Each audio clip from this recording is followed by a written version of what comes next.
തിരുരക്തത്താൽ അഭിഷേകം ചെയ്യണേ, പരിശുദ്ധി നൽകണേ. തിരുരക്തത്താൽ അഭിഷേകം ചെയ്യണേ, അഗ്നിയാൽ പരിശുദ്ധി നൽകണേ.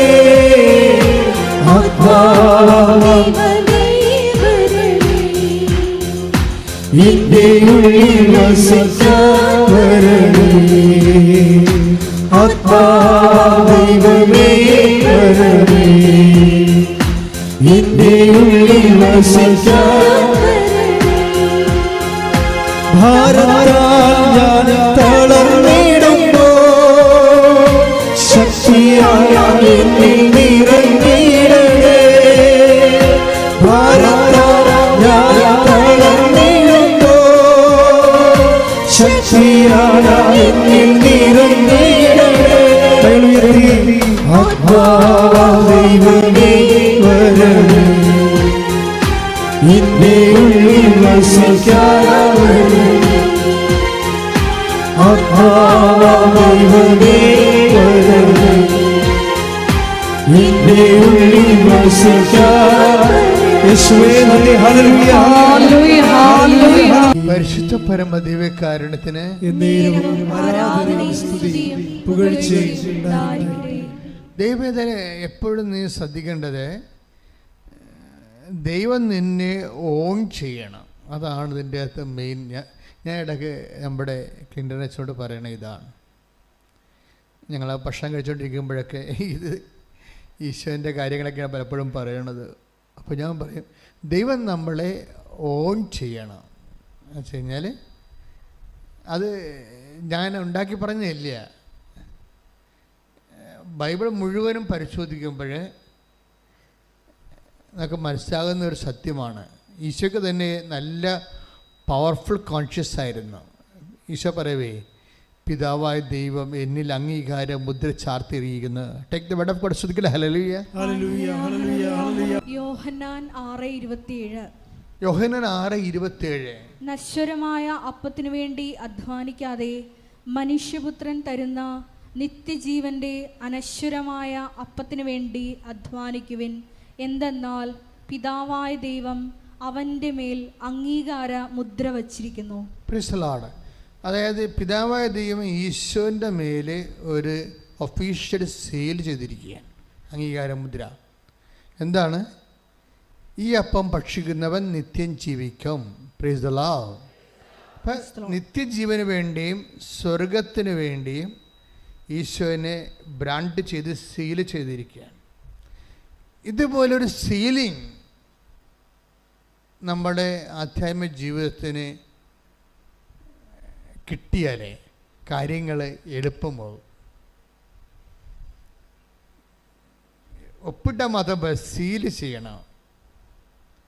ഇപ്പം ചില ആൾക്കാർക്ക് ഞാൻ ജ്ഞാനസ്ഥാന സർട്ടിഫിക്കറ്റ് കൊടുക്കുമ്പോഴല്ല, ഞാൻ ധൃതിക്ക് ആൾക്കാരെല്ലാം എപ്പോഴും മേടയിലൊക്കെ ഇരിക്കുമ്പോൾ ഇടിയാണല്ല, പല പല വിഷയങ്ങൾക്ക് വേണ്ടി വന്നിരിക്കുന്ന സമയത്ത് ചിലപ്പോൾ ഒപ്പിടും, സീൽ ചെയ്യാൻ മറന്നു പോകും. അപ്പോൾ ചിലക്കത് ഓഫീസിൽ കൊണ്ടുപോയി കൊടുത്തിട്ട് റിജക്റ്റ് ആകുമ്പോൾ തിരിച്ചു വരും, എൻ്റെ അച്ഛ ഇതിന് സീലില്ലെന്ന് പറയണമെന്ന് പറഞ്ഞുകൊണ്ട് പിന്നെ നമ്മൾ സീൽ ചെയ്ത് കൊടുക്കും. അപ്പോൾ ഒപ്പേ നിൽക്കത്തില്ലെന്ന് അർത്ഥം. ഒപ്പേ നിൽക്കത്തില്ല, സീലിങ് വേണം. ഇപ്പം നിങ്ങളെ ന്യായസ്ഥാനപ്പെട്ടു, അല്ലെങ്കിൽ നിങ്ങൾക്ക് വിശ്വാസമുണ്ട്, അത് ഒരു ഒപ്പാണ്. സീല് വേറെയാണ്. സീല് ദൈവത്തിന് നിങ്ങളെ വിശ്വസിക്കാൻ പറ്റണം, അതാണ് പ്രശ്നം. നിങ്ങളെ വിശ്വസിക്കണത് ഒരു ഒപ്പാണത്. ദൈവത്തിന് നിങ്ങളെ വിശ്വസിക്കാൻ പറ്റണത് ഒരു സീലാണ്. അതാണ് അംഗീകാരം എന്ന് പറയുന്നത്. അപ്പോൾ ദൈവത്തിൻ്റെ മുമ്പിൽ അങ്ങനെ വിശ്വസിക്കാൻ പറ്റും എന്ന് ദൈവത്തിന് തോന്നിയാൽ പിന്നെ ഇത്രയും ലാഗിങ് ഒന്നുമില്ല. ഉടമ്പടിയുടെ സ്പീഡ് റെഗുലേറ്റ് ചെയ്തിരിക്കുന്നത് ദൈവത്തിന് നിങ്ങളിലുള്ള വിശ്വാസം വർദ്ധിക്കുന്നിടത്ത് വെച്ചാണ്.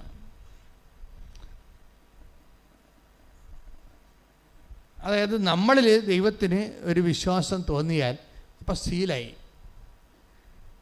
നിങ്ങൾ ഉടമ്പടി കഴിയുമ്പോൾ നിങ്ങൾ നിങ്ങളുടെ വഴിക്ക് പോകും.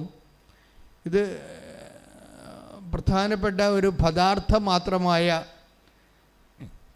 ഒരു ഭൗതികമായ ആനുകൂല്യങ്ങൾക്ക് വേണ്ടിയുള്ള തൽക്കാലത്തേക്കുള്ള വരവും പോക്കുമാണെന്ന് ദൈവത്തിന് തോന്നും. അപ്പോൾ സീലാകത്തില്ല. പടപടി സീലാകാത്തതിൻ്റെ പ്രധാനപ്പെട്ട സീല് പതിയത്തില്ലല്ല. ചിലയിടത്ത് ഈ മഷി കുറഞ്ഞു പോകണ കാരണം സീല് പതിയത്തില്ല. എന്താ കാരണം? ദൈവത്തെ നിങ്ങളെ കാണുമ്പോൾ തന്നെ അറിയാൻ പറ്റും. എന്തറിയാൻ പറ്റും? ഇത് തൽക്കാലത്തേക്ക് ജോലി കിട്ടാൻ വേണ്ടിയുള്ള വരവും പോക്കുമാണ്. അത് കഴിയുമ്പോൾ നിങ്ങൾ നിങ്ങളുടെ വഴിക്ക് പോകും. പിന്നെ ദൈവവും ഇല്ല, ആരുമില്ല. അത് അറിയാം. അപ്പം സീല് പതിയത്തില്ല. അങ്ങനെയാണ് നോക്കണം. ഞാൻ നിങ്ങളെ വഴക്ക് പറയുകയോ ആക്ഷേപിക്കുകയൊന്നുമല്ല. നിങ്ങൾക്ക് എത്രയും വേഗം ഇത് കൺകറൻ്റ് ആകാൻ വേണ്ടി നിങ്ങൾക്ക് ഒരു ഉപായം പറഞ്ഞു തരികയാണ്. ഞാൻ നിങ്ങളെ കുറ്റപ്പെടുത്തുകയില്ല.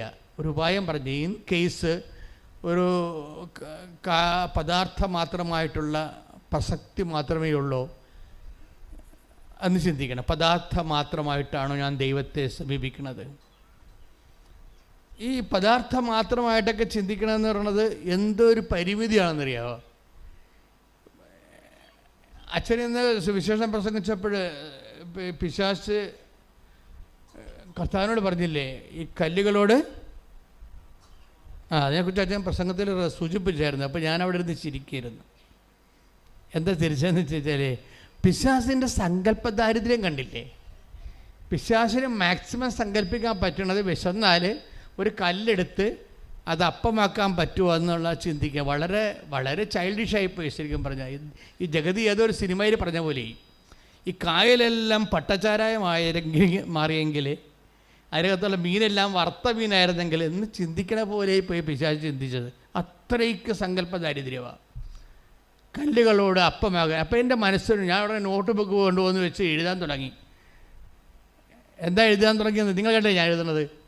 എന്താ എഴുതാൻ തുടങ്ങിയെന്ന് വെച്ച് കഴിഞ്ഞാൽ, ഈ കല്ലുകളോട് അപ്പമാകാൻ പറയുന്ന സൂത്രപ്പണി മാത്രമേ പിശാചിന് സങ്കല്പിക്കാൻ പറ്റത്തുള്ളൂ. അതിന് ഒരു മേ ബി ഫിസിക്കൽ ഫേവേഴ്സ് എന്ന് പറയാം. പക്ഷേ ആധ്യാത്മികത അതിനേക്കാൾ വലുതാണ്. കല്ലില്ലെങ്കിലും അപ്പമില്ലെങ്കിലും നിന്നെ നിലനിർത്താൻ കഴിയുക. ദൈവത്തിന് ജോലിയില്ലെങ്കിൽ, നീ വിവാഹം കഴിച്ചില്ലെങ്കിലും, നിങ്ങൾക്ക് മക്കളില്ലെങ്കിലും, നിങ്ങൾക്ക് വീടില്ലെങ്കിലും സന്തോഷത്തോടെ നിങ്ങൾ നിലനിർത്താൻ കഴിയും. നീ ദൈവത്തിന് കണ്ടീഷൻഡായിട്ട് മക്കളെ കിട്ടിയ. ഇപ്പോൾ കഴിഞ്ഞ ദിവസത്തെ സാക്ഷ്യം എന്നാണ് അവസാനിച്ചത്. മാതാവിൻ്റെ മുമ്പിൽ വന്ന് ആ മോള് പറഞ്ഞു കേട്ടില്ലേ, എന്താണ്, ഒന്നെങ്കിൽ 20 വർഷമായി ഞാൻ കുഞ്ഞിന് വേണ്ടി ദൈവങ്ങളായ ദൈവങ്ങളുടെ എല്ലാം നടക്കണം. അവസാനം നിൻ്റെ അടുത്ത് വന്നിരിക്കുകയാണ്. ഒന്നെങ്കിൽ എൻ്റെ ജീവൻ എടുക്കണം, അല്ലെങ്കിൽ എനിക്ക് കുഞ്ഞിനെ തന്നാം. അമ്മ ആ മാസം അവൾക്ക് കുഞ്ഞിനെ കൊടുത്ത്. അപ്പോൾ അവൾക്ക് മനസ്സിലായി അമ്മ ആരാണെന്ന് മനസ്സിലായി. പക്ഷേ എപ്പോഴും ദൈവത്തിൻ്റെ അടുത്ത് നിങ്ങൾ ഇങ്ങനെയുള്ള അഭ്യാസം കാണിക്കരുത്. അപ്പോൾ ഈ കല്ലപ്പമാക്കാൻ പറഞ്ഞ പോലെ പിശാചായിട്ട് നിങ്ങളെ കണക്കാക്കുന്നുള്ളൂ. ദൈവത്തിന് നമ്മൾ ഉദ്ദേശിക്കുന്നത് ഒരു ഭൗതിക യാഥാർത്ഥ്യത്തെ, നമുക്ക് ഒരു പദാർത്ഥത്തെ നമുക്ക് അനുഭവവേദ്യമാകുന്ന രീതിയിൽ ആസ്വദിക്കാനുള്ള പരുവമാക്കി തരിക എന്നുള്ള ഒരു മിനിമം പരിപാടിയാണ് നിങ്ങൾ ദൈവത്തിന് കൊടുത്തതെങ്കിൽ ദൈവത്തെ ഈ ജന്മത്തിൽ നിങ്ങൾ അനുഭവിക്കാൻ പറ്റത്തില്ല. ഒരനുഗ്രഹ ദാതാവായി മാത്രം ദൈവത്തെ കാണുമ്പോൾ സ്വാഭാവികം നിങ്ങളുടെ റിലീജിയസ് ലൈഫ് തന്നെ ഭയങ്കര പദ്ധതിക്കാകും. ഞാൻ എന്താ എഴുതിക്കൊണ്ടിരുന്നതെന്നറിയാമോ? ഞാൻ എഴുതിക്കൊണ്ടിരുന്നത് അതിൻ്റെ താഴേക്ക് വരുമ്പോൾ വചനങ്ങളാണ്. ഈ പ്രോഗ്രാങ്ങളെല്ലാം കഴിയുമ്പോൾ ഈ പിശാച് ഈശോനെ പ്രലോഭിപ്പിക്കാൻ പോണതിന് മുമ്പ് പിശാച് മറന്നുപോയൊരു ഭാഗമുണ്ട്. എന്താ കാര്യം? കല്ലില്ലെങ്കിൽ അപ്പമില്ലെങ്കിൽ ഇവൻ ജീവിക്കുമെന്നുള്ളത് അവൻ അനുഭവം കൊണ്ട് പഠിച്ചിട്ടാണ് അവൻ വന്നിരിക്കുന്നത്. അവനെന്താ പറഞ്ഞിരിക്കണത്? ലൂക്കാന്റെ സുവിശേഷം 4:2 എടുത്ത് ശ്രുതിക്കട്ടെ. Hallelujah hallelujah hallelujah hallelujah hallelujah യേശുവേ നന്ദി ഹല്ലേലൂയ ഹല്ലേലൂയ ഹല്ലേലൂയ ഹല്ലേലൂയ. ലൂക്കാ 4:2. ലൂക്കാ സുവിശേഷം 4:2. അവൻ പിശാചിനാൽ പരീക്ഷിക്കപ്പെട്ട് 40 ദിവസം അവിടെ കഴിഞ്ഞുകൂടി. 40 ദിവസം അവൻ അവിടെ കഴിഞ്ഞുകൂടി. ഓക്കെ. ആ ദിവസങ്ങളിൽ അവൻ ഒന്നും ഭക്ഷിച്ചില്ല.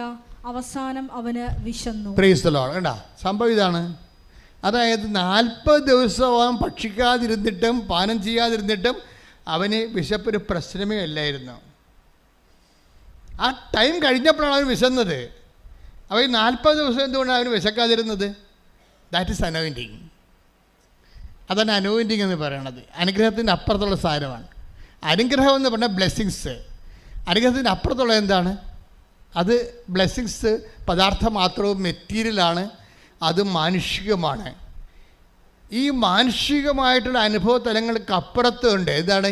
നീ 40 ദിവസവും 40 രാവും അവൻ ഒന്നും ഭക്ഷിക്കുകയോ ഒന്നും കുടിക്കുകയോ ചെയ്തില്ല. ആ കാലം കഴിഞ്ഞപ്പോൾ, അത് അഭിഷേകത്തിൻ്റെ ആ കാലം കഴിഞ്ഞപ്പോഴാണ് അവനെ വിശന്നത്. അപ്പോൾ അവിടെ കല്ലില്ലെങ്കിലും അപ്പമില്ലെങ്കിലും അവൻ 40 ദിവസം സുഭിക്ഷമായിട്ട് തന്നെയാണ് ഇവിടെ ഭക്ഷണം കഴിച്ചതുപോലെ ജീവിച്ചത്. എൻ്റെ മക്കളെ, ഇത് വേറെ ഒരു ലെവലാണ്. നിങ്ങൾ ഈ ഉടമ്പടിയിൽ അന്വേഷിക്കേണ്ടത്. ഇപ്പം കഴിഞ്ഞ ദിവസങ്ങളിലേ അങ്ങനെ പേര് ഞാൻ പറഞ്ഞു, എന്താ, അതായത് ഒരു മനുഷ്യരോട് ഒരു സാക്ഷ്യം പറഞ്ഞു. ജോർജ് ഇമ്മാനുവൽ എന്ന് പറഞ്ഞു, കായംകുളത്തുകാരൻ ജോർജ് ഇമ്മാനുവൽ. ജോർജ് ഇമ്മാനുവൽ 33 വർഷമായിട്ട് കടലിൽ മർച്ചൻ്റ് നേവിയിലാണ്. 33 വർഷമായിട്ട് മർച്ചൻ്റ് നേവിയിലാണ്. കക്ഷിക്ക് ഇന്ന് വരെ 12 കമ്പനി മാറിയിട്ടുണ്ട്. 33 വർഷം. അപ്പോൾ ദാറ്റ് മീൻസ് ഒരു 3 കൊല്ലം 3.5 കൊല്ലമൊക്കെ കമ്പനി നിൽക്കത്തുള്ളൂ. അത് കഴിയുമ്പോൾ അവർ ഡിസ്മിസ് ചെയ്യും ഈ സാധനത്തിന്. അത് കാരണം വീടും വെക്കാൻ ഒത്തിയിട്ടില്ല. എവിടെയെങ്കിലും ഉറച്ചു നിന്നാലല്ലേ വീട് വെക്കുകയോ എന്തെങ്കിലും അഭിവൃദ്ധി ഉണ്ടാകുക. 33 കൊല്ലം. ഇപ്പം 6 കൊല്ലം തന്നെ മർച്ചൻ്റ് നേവി പോയി കഴിഞ്ഞാൽ കൊടീശ്വരം വരെ ജീവിക്കുന്ന ആൾക്കാരുണ്ട്. അപ്പോൾ 33 കൊല്ലം ചെയ്ത് പുള്ളിക്കാരൻ ഒരിടത്ത് ഒന്നും എത്തിയിട്ടില്ല. അവസാനം ഉടമ്പടി ചെയ്ത് 33 വർഷത്തെ ഈ മറൈൻ ലൈഫും കഴിഞ്ഞ് 12 കമ്പനിയിൽ വർക്ക് ചെയ്തുകൊണ്ടിരിക്കുക, മാറി. ഇപ്പോൾ ഇവിടെ വന്ന ശേഷം ഈ പുള്ളിക്ക് ഭയങ്കര നിരാശയായി. കാര്യം പുള്ളിയുടെ കൂടെ ഉള്ള അവിടെ കപ്പലേക്ക് കയറിയ ആൾക്കാരൊക്കെ ഇന്ന് എവിടെ ഇരിക്കണം, പുള്ളി അവിടെ ഇരിക്കണം എന്ന് പറഞ്ഞ് ഭയങ്കര വ്യത്യാസം, സങ്കടം, നിരാശ. പുള്ളി ഒന്ന് ഉടമ്പടി ചെയ്ത്. ഈ നിരാശ പറഞ്ഞാൽ നമുക്കുള്ള മാർഗം എന്താ? ഉടമ്പടി ചെയ്ത വന്നിട്ട് എന്നോട് ചോദിച്ച്, വാട്ട് ഹാപ്പൻ ടു മീ, എന്താണ് എൻ്റെ കുഴപ്പം വച്ചാന്ന് ചോദിച്ച്. അപ്പോൾ ഞാനത് എൻ്റെ ഈ മറൈൻ പാസ്പോർട്ട് മാതാവിൻ്റെ അടുത്ത് കൊണ്ട് വെച്ചിട്ട് തിരിച്ചു കൊണ്ട് കൊടുക്കുമ്പോൾ മാതാവിനോട് പറഞ്ഞു, അവനോട് മുൻചുണ്ടി അവസാനിപ്പിക്കാൻ പറയാൻ പറഞ്ഞു. എനിക്ക് ഇയാളെ ആദ്യം കാണുകയാണ്. ഞാൻ പറഞ്ഞു മുൻചുണ്ടി അവസാനിപ്പിക്കാൻ പറയുന്നുണ്ടെന്ന് പറഞ്ഞു. എന്ന് വെച്ച് കഴിഞ്ഞാൽ എടുത്ത് ചാട്ടമോ പരിപാടിയാണ്. ഒരു വീട്ടിൽ പോലും സമാധാനത്തിൽ ഒരാൾ നമ്മുടെ സമയം കുറച്ച് കഴിയുമ്പോൾ ഉടക്കി പിരിയും. അപ്പം അത് ആ മനുഷ്യൻ്റെ ഒരു കുറവാണ്. അത് ആധ്യാത്മിക ജീവിതത്തിന് മാത്രമല്ല, ഭൗതിക ജീവിതത്തിന് ഇതുപോലെ കുറവുണ്ടായിക്കഴിഞ്ഞാൽ നമ്മൾ ഓരോരുത്തരെത്തത്തില്ല. ഇപ്പോൾ കത്തോലിക്ക പള്ളിയിൽ ഇപ്പോൾ നോൻപ് കാലമാണ്. കർത്താവിന് പീഡാനുഭവത്തിന് വേണ്ടി ഒരുങ്ങിക്കൊണ്ടിരിക്കുകയാണ്. അതുകൊണ്ട് തന്നെയാണ് ഈശോ ഇങ്ങനെ എന്നെ കൊണ്ടുവരണമെന്ന് തോന്നുന്നത്. നിങ്ങളും ചിന്തിക്കണം, നല്ലതാ. കുറവുകളെ അന്വേഷിക്കണം, നല്ലതാ. ഉടമ്പടി എടുക്കാൻ വേണ്ടി വരുമ്പോഴേ, എടുത്തു കഴിഞ്ഞ് അച്ഛനെ കാണാൻ വരുമ്പോഴല്ല, അച്ഛനെ കാണുന്ന മുമ്പ് തന്നെ കർത്താവിനോട് ചോദിക്കണം, എനിക്ക് വല്ല കുറവുണ്ടോ. മനസ്സിലായില്ലേ? അച്ഛനെ കാണുമ്പോൾ ചോദിച്ചാൽ അതിന് കുഴപ്പമൊന്നുമില്ല. നിങ്ങൾ ചോദിക്കാത്തത് കൊണ്ട് മാത്രമേ എനിക്ക് പരിഭവമുള്ളൂ. ചോദിച്ചാൽ ഞാൻ മറുപടി പറയും. പക്ഷേ പിന്നെ ചിലരോട് മിണ്ടത്തില്ല. എന്ന് വെച്ച് കഴിഞ്ഞാൽ അവർ സിമ്പിൾ ക്വസ്റ്റ്യൻസ് ആയിരിക്കും ചോദിക്കുന്നത്. സീരിയസ് വിഷയമാണെങ്കിൽ ഞാൻ ടൈം എടുത്ത് അതിന് മെസ്സേജ് എടുത്ത് മറുപടി പറയും. കാര്യം അവർക്കത് ആവശ്യമാണ്. എനിക്ക് തോന്നുന്നത് അവരെന്നെ പരീക്ഷിക്കാനാണ് ചോദിക്കണമെങ്കിലും ഞാൻ മിണ്ടത്തില്ല. അവർക്കിത് അറിഞ്ഞിരിക്കാൻ വേണ്ടിയാണെങ്കിൽ ഞാൻ മിണ്ടത്തില്ല. എവിടെയാണ് ഈ വിനാശത്തിൻ്റെ അശുദ്ധ ലക്ഷണം നിൽക്കരുതാത്തടത്ത് നിൽക്കണ കാണുമ്പോൾ യൂദയായിലുള്ളവർ മലമുകളിലേക്ക് ഓടിപ്പോകാനാണ് പറഞ്ഞത്. അതായത് ചിലർക്ക് എപ്പോഴും നമ്മൾ ശ്രദ്ധിക്കേണ്ടത്, ഈ ദൈവം നമ്മളോട് സംസാരിക്കും, ഒരു സംശയമില്ല. പക്ഷേ എപ്പോഴും നമ്മൾ ശ്രദ്ധിക്കേണ്ടത്, നമ്മളുടെ തീരുമാനം എടുത്ത് മാറ്റിയിട്ട് നമ്മൾ കേവലമായിട്ട് നിൽക്കണം. കേവലമായിട്ട് കർത്താവേ നീ എന്ത് പറഞ്ഞാൽ അത് മാത്രമേ ഞാൻ ചെയ്യത്തുള്ളൂ എന്നാണെങ്കിൽ, അതെല്ലാ കാര്യത്തിലും അങ്ങനെയാണെങ്കിൽ ദൈവം എല്ലാ കാര്യത്തിലും നിങ്ങളോടും അങ്ങനെ തന്നെയായിരിക്കും. ഇതങ്ങനെയല്ല, നിങ്ങൾക്കിഷ്ടമുള്ളത് നിങ്ങൾ ചെയ്യും. നിങ്ങൾക്കിഷ്ടമുണ്ട്, പക്ഷേ അത് എൻ്റെ ഒരു ചെറിയൊരു മനസാക്ഷിക്കുത്ത് എന്തോ കിടപ്പുണ്ട്. അതിന് ദൈവത്തിൻ്റെ കൺകറൻസ് ഉണ്ടോ എന്ന് അറിയാൻ വേണ്ടി അറിഞ്ഞെങ്കിൽ അത് കൊള്ളാമല്ലോ, അറിഞ്ഞില്ലെങ്കിൽ എനിക്ക് കുഴപ്പമൊന്നുമില്ല, ഞാൻ ഇഷ്ടമുള്ള പോലെ ചെയ്യത്തുള്ളൂ എന്ന് പറഞ്ഞുകൊണ്ട് ജീവിക്കുന്ന ആൾക്കാരില്ലേ, അവർ വെറുതെ ആൾക്കാരെ വന്ന് പണി മേടിക്കരുതെന്ന് മാത്രമേ ഞാൻ പറയത്തുള്ളൂ. ആണ് സമയം. അത് വളരെ ശ്രദ്ധിച്ച് കൈകാര്യം ചെയ്യേണ്ടത്. നിങ്ങൾ വളരെ ശ്രദ്ധിക്കേണ്ട കാര്യം മെസ്സേജിൻ്റെ കാര്യത്തിലേ. ശ്രദ്ധിക്കട്ടെ മക്കളെ. യേശു സ്വന്തം ഹല്ലേലൂയ. കർത്താവിൻ്റെ പാട്ടൊക്കെ കേൾക്കുമ്പോഴേ നിങ്ങളുടെ ഹൃദയം ഇങ്ങനെ മെൽട്ടാകണം. അത്രയും ദൈവസ്നേഹം ഉണ്ടാകണം. എൻ്റെ മക്കളെ സത്യം പറയണം, നിങ്ങൾക്ക് ദൈവസ്നേഹം ഉണ്ടായാൽ മാത്രം മതി. വേറെ അപ്പത്തേനും നിങ്ങൾ ഉടമ്പടിയിലാകും. വെർച്വൽ ഉടമ്പടി എന്ന് നമ്മൾ പറയത്തില്ലേ, വെർച്വൽ ഉടമ്പടി, ഫിസിക്കൽ ഉടമ്പടിയാണ് നമ്മൾ ചെയ്യണത് ഇവിടെ.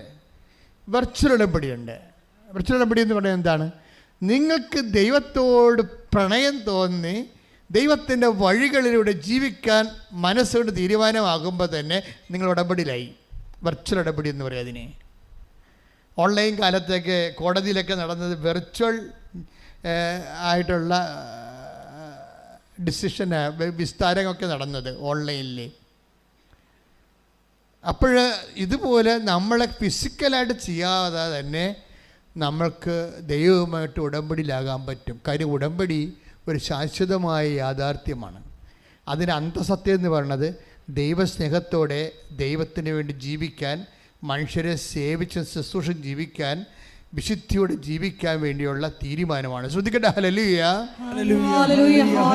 പക്ഷേ ഈ വിർച്വൽ ഉടമ്പടിക്ക് ഒരു കുഴപ്പമുണ്ട്. നമ്മളതിൻ്റെ പദാർത്ഥം അത് ഫിസിക്കൽ ഉടമ്പടിയായിട്ട് എന്തുകൊണ്ടാണ് കൺവേർട്ട് ചെയ്യണത്? അതിൻ്റെ അകത്ത് കുറേ ഇൻവെസ്റ്റ്മെൻറ്റ്സ് ഉണ്ട്. അതുകൊണ്ടാണ് വിർച്വൽ ഉടമ്പടിക്ക് ഇൻവെസ്റ്റ്മെൻറ്റ്സ് ഇല്ല, കുറവാണ്. കാര്യം നിങ്ങൾ ഇത് ചെയ്തിരിക്കണത് ഡു യു മീൻ ഇറ്റ്, നിങ്ങളത് ഉദ്ദേശിക്കുന്നുണ്ടോ എന്ന് ദൈവത്തിന് തോന്നണം. നിങ്ങൾ അതായത് ഒരാൾക്ക് വിർച്വൽ ഉടമ്പടി ചെയ്ത് ദൈവവുമായിട്ട് അനുഗ്രഹങ്ങൾ കൈപ്പറ്റുന്നതിന് പരിമിതികളുണ്ട്. അതിൻ്റെ കാരണം വെച്ച് കഴിഞ്ഞാൽ അതിൻ്റെ അകത്ത് കമ്പൽസറി ആയിട്ടുള്ള മെഷീനറി മെഷേഴ്സ് ഇല്ല. ഈ ഉടമ്പടി ഫിസിക്കൽ ഉടമ്പടി മാത്രമേ കമ്പൽസറി ഫിസിക്കൽ മെഷീനറി മെഷേഴ്സ് ഉള്ളത്. എന്തൊക്കെയാണുള്ളത്? നിങ്ങൾ രോഗികളെ പോയി കാണണം, ഇല്ലേ? അവന് ബൈബിള് വായിക്കണം, ദൈവസ്നേഹത്തോടെ വായിക്കണം. പിന്നെ നിങ്ങളുടെ അധ്വാന ബലം പാവത്തുങ്ങളുമായിട്ട് പങ്കുവെക്കണം. ഈ പങ്കുവെപ്പിൻ്റെ ഒരു വലിയ മഹോത്സവമാണ് ഇപ്പോൾ നടക്കുന്നത്. ഒരു മാസം 10,000 പേർ ഉടമ്പടി എടുക്കുമെങ്കിൽ ഈ 15,000 പേരും തങ്ങളുടെ സമ്പത്തുകൾ ഇല്ലാത്തവരുമായിട്ട് പങ്കുവെക്കുന്നുണ്ട്. അത്രയും മനുഷ്യർ തന്നെ ഭക്ഷണം പങ്കുവെക്കുന്നു, വസ്ത്രം പങ്കുവെക്കുന്നു, പണം പങ്കുവെക്കുന്നു, പഠനങ്ങൾ പങ്കുവെക്കുന്നു. അങ്ങനെ പങ്കുവെപ്പിൻ്റെ വലിയൊരു ലോകം. ഇതെല്ലാം നമ്മൾ മുദ്രയായിട്ട് മാറുകയാണ്. അപ്പോൾ ദൈവത്തിന് അറിയാം നമ്മൾ സീരിയസ് ആണെന്നറിയാം. ദൈവത്തിന് വിർച്വൽ ഉടമ്പടി നമ്മൾ സീരിയസ് ആണെന്ന് അറിയത്തില്ല. അത് നിങ്ങളങ്ങനെ ആന്തരികം എടുക്കുന്ന മാനസികമായൊരു തീരുമാനമല്ലേ. അത് മനസ്സമ്മതം പോലെ വരും, കല്യാണമല്ല. പക്ഷെ ഇവിടെ ആകുമ്പോൾ അതൊരു ഫിസിക്കൽ അഫെയറായിട്ട് മാറുകയാണ്. തീർത്ഥാടന ഉടമ്പടിയിൽ അതൊരു ഫിസിക്കൽ അഫെയറായിട്ട് മാറും. നിങ്ങളത് വീട്ടിൽ പോയി കഴിയുമ്പോഴും ഉടമ്പടി തന്നെയാണ് ജീവിക്കണത്. അപ്പോൾ ദൈവത്തെ മനസ്സിലാകും നിങ്ങൾ ആത്മാർത്ഥതയോടെയാണ് ചെയ്യണത്. നിങ്ങളുടെ വിഷയത്തെക്കാൾ ദൈവത്തിൻ്റെ വചനം നടപ്പിൽ വരുത്തുന്നതിന് എപ്പോഴാണ് നിങ്ങൾക്കൊരു മുൻതൂക്കം കിട്ടുന്നത്, അപ്പം മുതൽ ഉടമ്പടി ആളി കത്താൻ തുടങ്ങും. ഇപ്പം ചില ആൾക്കാർ പാവത്തുങ്ങൾക്ക് ആശുപത്രി കൊണ്ടുപോയി മരുന്നിന് അവരുടെ ബില്ലിൻ്റെ പൈസ അടക്കണം എന്ന് വെച്ചാൽ അങ്ങനെ അടക്കും. മറ്റൊക്കെ ആശുപത്രിയിലുള്ള കെയർ ടേക്കേഴ്സിന് ബൈസ്റ്റാൻഡേഴ്സിനൊക്കെ ഭക്ഷണം മേടിച്ച് കൊടുക്കണം, വസ്ത്രം ഇല്ലാത്തവർക്ക് വസ്ത്രം കൊടുക്കണം എന്നൊക്കെ. എന്നാലും ചിലർ പറയും കൈവിട്ട് കളിക്കേണ്ട, എങ്ങനെ ഉടമ്പടിയിൽ നിന്ന് കിട്ടിയില്ലെങ്കിൽ നമുക്ക് വരുമാനം കിട്ടിയില്ല, പിന്നെ എന്ത് കയ്യിൽ കൂടി പോകത്തില്ലേ. ഇങ്ങനെ ചിന്തിക്കണ ഒത്തിരി പ്രാക്ടിക്കൽ ക്രിസ്ത്യൻസ് ഉണ്ട്. ഇതിനാണ് ഭയങ്കര പ്രാക്ടിക്കൽ ക്രിസ്ത്യൻസാണ്. എന്ന് വെച്ച് കഴിഞ്ഞാൽ ഉടമ്പടി നമുക്ക് ദൈവാനുഗ്രഹം നമ്മുടെ അക്കൗണ്ടിൽ വരണവരെ കൈവിട്ട് കളിക്കത്തില്ല. ഇതിങ്ങനെ ഈ പെരിച്ചാഴികളുടെ എണ്ണം ഒരു 90% വരും. 90% എന്ന് വെച്ചാൽ നമ്മളുടെ അക്കൗണ്ടിൽ നമ്മൾ ഉദ്ദേശിക്കുന്ന രീതിയിലുള്ള അനുഗ്രഹം വന്ന് ചേരണവരെ കൈവിട്ട് കളിക്കത്തില്ല. അതിന് പറയണ ഇവരെന്താ പറയണത്? അങ്ങനെ വന്നാൽ പിന്നെ നമ്മുടെ കൈ ഉള്ള കൂടി പോകില്ല ഇപ്പം എന്ന് പറയും. അപ്പോൾ ദൈവത്തെ നിങ്ങളുടെ നക്കാപ്പിച്ച കാശ് കൊണ്ട് അളന്ന് നോക്കും. അതോടുകൂടി ദൈവം മുട്ടുകാല് തല്ലി കുടിക്കും. അത്രേ ഉള്ളൂ, വേറെ പ്രശ്നമൊന്നുമില്ല. ഈ പണ്ടാരത്തിന് ഇങ്ങോട്ട് വിളിച്ചാന്ന് ചോദിക്കും ദൈവം. എനിക്ക് വീട്ടിലെങ്ങാനും കുത്തിയിരിക്കാൻ പാടില്ലെന്ന് ചോദിക്കും. വേറെ പ്രശ്നമൊന്നുമില്ല. ശ്രദ്ധിച്ച് വേണം കൈകാര്യം ചെയ്യാം. ശ്രദ്ധിക്കട്ടെ. ഹല്ലേലൂയ. കഴിഞ്ഞ ദിവസം ജോജോ പാല എന്ന് പറഞ്ഞൊരു മകൻ സാക്ഷ്യം പറഞ്ഞായിരുന്നു. എല്ലാവരും സാക്ഷ്യം പറയുമ്പോൾ ചില സാക്ഷ്യങ്ങൾ മാതാവ് എന്നോട് പറയും ജസ്റ്റ് ലിസൺ ഇറ്റ് എന്ന് പറയും. കാര്യത്തിൽ മാതാവിൻ്റെ സ്വന്തം സാക്ഷ്യങ്ങളുണ്ടാകും. ദൈവം ഈ മനുഷ്യരാശിയോട് ദൈവം ഒരു സാക്ഷ്യങ്ങൾ പലതരമാണ്. ദൈവം ഒരു പർട്ടിക്കുലർ കമ്മ്യൂണിറ്റിയോട് മാത്രം കൺവേ ചെയ്യാൻ ഉദ്ദേശിക്കുന്ന ലോക്കൽ കമ്മ്യൂണിക്കേഷനുള്ള സാക്ഷ്യങ്ങളുണ്ടാവും. ദൈവം എൻ്റെ ഹ്യൂമാനിറ്റിയോട് സംസാരിക്കുന്ന സാക്ഷ്യം ഉണ്ടാവും. എക്കാലവും അത് സാർവജനീനമായിരിക്കും, സാർവകാലികമായിരിക്കും. എല്ലാ കാലങ്ങളും സത്യമായിരിക്കും, എല്ലാ ജനങ്ങൾക്കും അത് സത്യമായിരിക്കും. ഒരു പ്രാദേശികതയ്ക്കപ്പുറത്തായിരിക്കും അതിൻ്റെ സാക്ഷ്യം. ജോജോയുടെ സാക്ഷ്യം അങ്ങനെ ഒരു സാർവജനീനമായ ഒരു സാക്ഷ്യമാണ്. സാക്ഷ്യം ഇത്രയേ ഉള്ളൂ. പുള്ളി മൂത്രം ഒഴിച്ചപ്പോൾ മൂത്രത്തിൻ്റെ അളവ് കുറഞ്ഞു പോയി, അത്രയേ ഉള്ളൂ. ചെറിയൊരു സംഭവമാണ്. പുള്ളി മൂത്രം ഒഴിച്ചപ്പോൾ മൂത്രത്തിൻ്റെ അളവ് കുറഞ്ഞു പോയ പോലെ പുള്ളിക്ക് തോന്നി. അതൊരു വല്ലാത്ത തോന്നലായി, ഒരു ഒന്നൊന്നര തോന്നലായി. അതെന്താണെന്ന് പറയുക, അങ്ങനെയുടെ സാക്ഷ്യം തുടങ്ങണത് നമ്മൾ ശ്രദ്ധിക്കണം. അയാൾ അങ്ങനെ പറയണത്, ഞാൻ 25 വർഷമായി UK സെറ്റിൽഡാണ് എൻ്റെ ഭാര്യയുമായിട്ട്. എൻ്റെ മക്കളും 2 പേരും അവിടെ ജനിച്ചവരാണ്. അവർക്ക് കല്യാണം കഴിച്ചു, അവർക്ക് ജോലിയുണ്ട്. എൻ്റെ മക്കൾക്ക് ജോലിയുണ്ട്, എനിക്കിപ്പോഴും ജോലിയുണ്ട്, എൻ്റെ ഭാര്യയ്ക്ക് ജോലിയുണ്ട്. ഞങ്ങൾക്ക് പണത്തിന് ഒരു കുറവുമില്ല. അതുകൊണ്ട് തന്നെ ഞങ്ങൾ വളരെ സന്തോഷമായ രീതിയിൽ ആണ് അവിടെ ജീവിച്ചത്. അപ്പോൾ നോക്കിയ ഒരു മനുഷ്യന് വീടിന് വീട്, മേൽത്തരം ഭയം പറയുന്നുണ്ട്, മേൽത്തരം ഭവനങ്ങൾ, മേൽത്തരം വാഹനങ്ങൾ. ഓരോ സമയത്തും അതാ സമയത്ത് കമ്പനി ഇറങ്ങുമ്പോൾ ആൾക്കാർക്ക് അങ്ങനെയാണല്ല, ഈ കുറേ പണമായി കഴിഞ്ഞാൽ പിന്നീട് അവരുടെ റാങ്ക് അനുസരിച്ചിട്ട് അവരെക്കാൾ മെച്ചമായ ജീവിതം ആരാണ് ജീവിക്കണം നോക്കിയിട്ട് അവരുപയോഗിക്കുന്ന ബ്രാൻഡുകൾ ഉപയോഗിച്ചുകൊണ്ട് അവരുടെ ഒപ്പം അപ്ഡേറ്റ് ചെയ്യും. മനുഷ്യന് ഇങ്ങനെയുള്ള ഒരു സംഭവമുണ്ട്. എന്നുവെച്ചാൽ നമ്മളെക്കാൾ മെച്ചമായിട്ടുള്ള ആരാണ് ജീവിക്കണത് നോക്കിയിട്ട് നമ്മളൊരിക്കലും താഴേക്ക് നോക്കും. നമ്മൾ അനിയൻ ചിലപ്പോഴും ഇപ്പോഴും പശുവിനെ വളർത്തി നടക്കണുണ്ടാവും, അവർ നോക്കത്തില്ല, അവർ തിരക്കത്തില്ല. ഭാര്യയുടെ ആങ്ങളമാരെങ്ങനെ ജീവിക്കണമെന്ന് നോക്കും. അതാണ് പ്രശ്നം. സ്വന്തം കൂടപ്പുറപ്പ് എങ്ങനെ ജീവിക്കണം എന്നല്ല നോക്കണത്, ഭാര്യയുടെ ആങ്ങളമാർ. ഇപ്പോൾ അളിയനെ എങ്ങനെ കവച്ച് വെക്കാൻ പറ്റും, അതാണ്. എന്നിട്ട് ഭാര്യയുമായിട്ട് വഴക്കിടുമ്പോൾ അളിയൻ്റെ പേരാണ് പറയണത്. അപ്പോൾ നിങ്ങൾക്ക് എന്നതിൻ്റെ കേടാണ്, എപ്പോഴും എൻ്റെ ആങ്ങളെ മേശക്കൾ കയറണം എന്തിനാണ് എന്ന് ചോദിക്കും. എന്നുവെച്ചാൽ ഭാര്യയുടെ മുമ്പിൽ പുള്ളിക്ക് ഞാൻ ജോജിയുടെ കാര്യമല്ല പറയണത്, ഞാൻ പൊതുവായിട്ട് പറയണം കേട്ടോ. ആമഷ അതൊന്നും പറഞ്ഞിട്ടില്ല. അതായത് മനുഷ്യന്മാരുടെ ഉള്ളിലുള്ള ചില ഉടമ്പടി വിരുദ്ധമായ വിചാരങ്ങളെ വിചാരണ ചെയ്യാതെ നമുക്ക് മുന്നോട്ട് പോകാൻ പറ്റത്തില്ല. കാര്യം ഇത് നിങ്ങൾ പറയുന്ന കൂട്ട് പ്രാർത്ഥനീയ രൂപങ്ങളല്ല ഈ സംഭവം.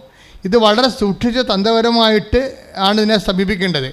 ഇങ്ങനെ ഒരു ട്രേസ്, ഇപ്പം നിങ്ങളുടെ അളിയനുമായിട്ട് കോമ്പറ്റീഷനാണ്, അളിയൻ ഉപയോഗിക്കുന്ന വണ്ടി ഏതാണെന്ന് നോക്കിയിട്ട് ആ വണ്ടി ഞാൻ വാങ്ങിക്കണം, അപ്പോൾ മാത്രമേ, അല്ലെങ്കിൽ അതിനേക്കാൾ മെച്ചമായ കുറച്ചുകൂടി ഫുൾ ഓപ്ഷനുള്ളൊരു വണ്ടി വാങ്ങിച്ചു കഴിയുമ്പോൾ അത് ഡ്രൈവ് ചെയ്തുകൊണ്ട് ഞാൻ ഭാര്യയുടെ അടുത്ത് കറങ്ങി തിരിഞ്ഞ് വരുമ്പോൾ ഇവളുടെ മുമ്പിൽ ഞാൻ കുറച്ചുകൂടി ഉയർന്നൊരാളാകും. അപ്പോൾ നിൻ്റെ അളിയനെ ഞാൻ വെട്ടിയെന്നാണ് പറയുന്നത്.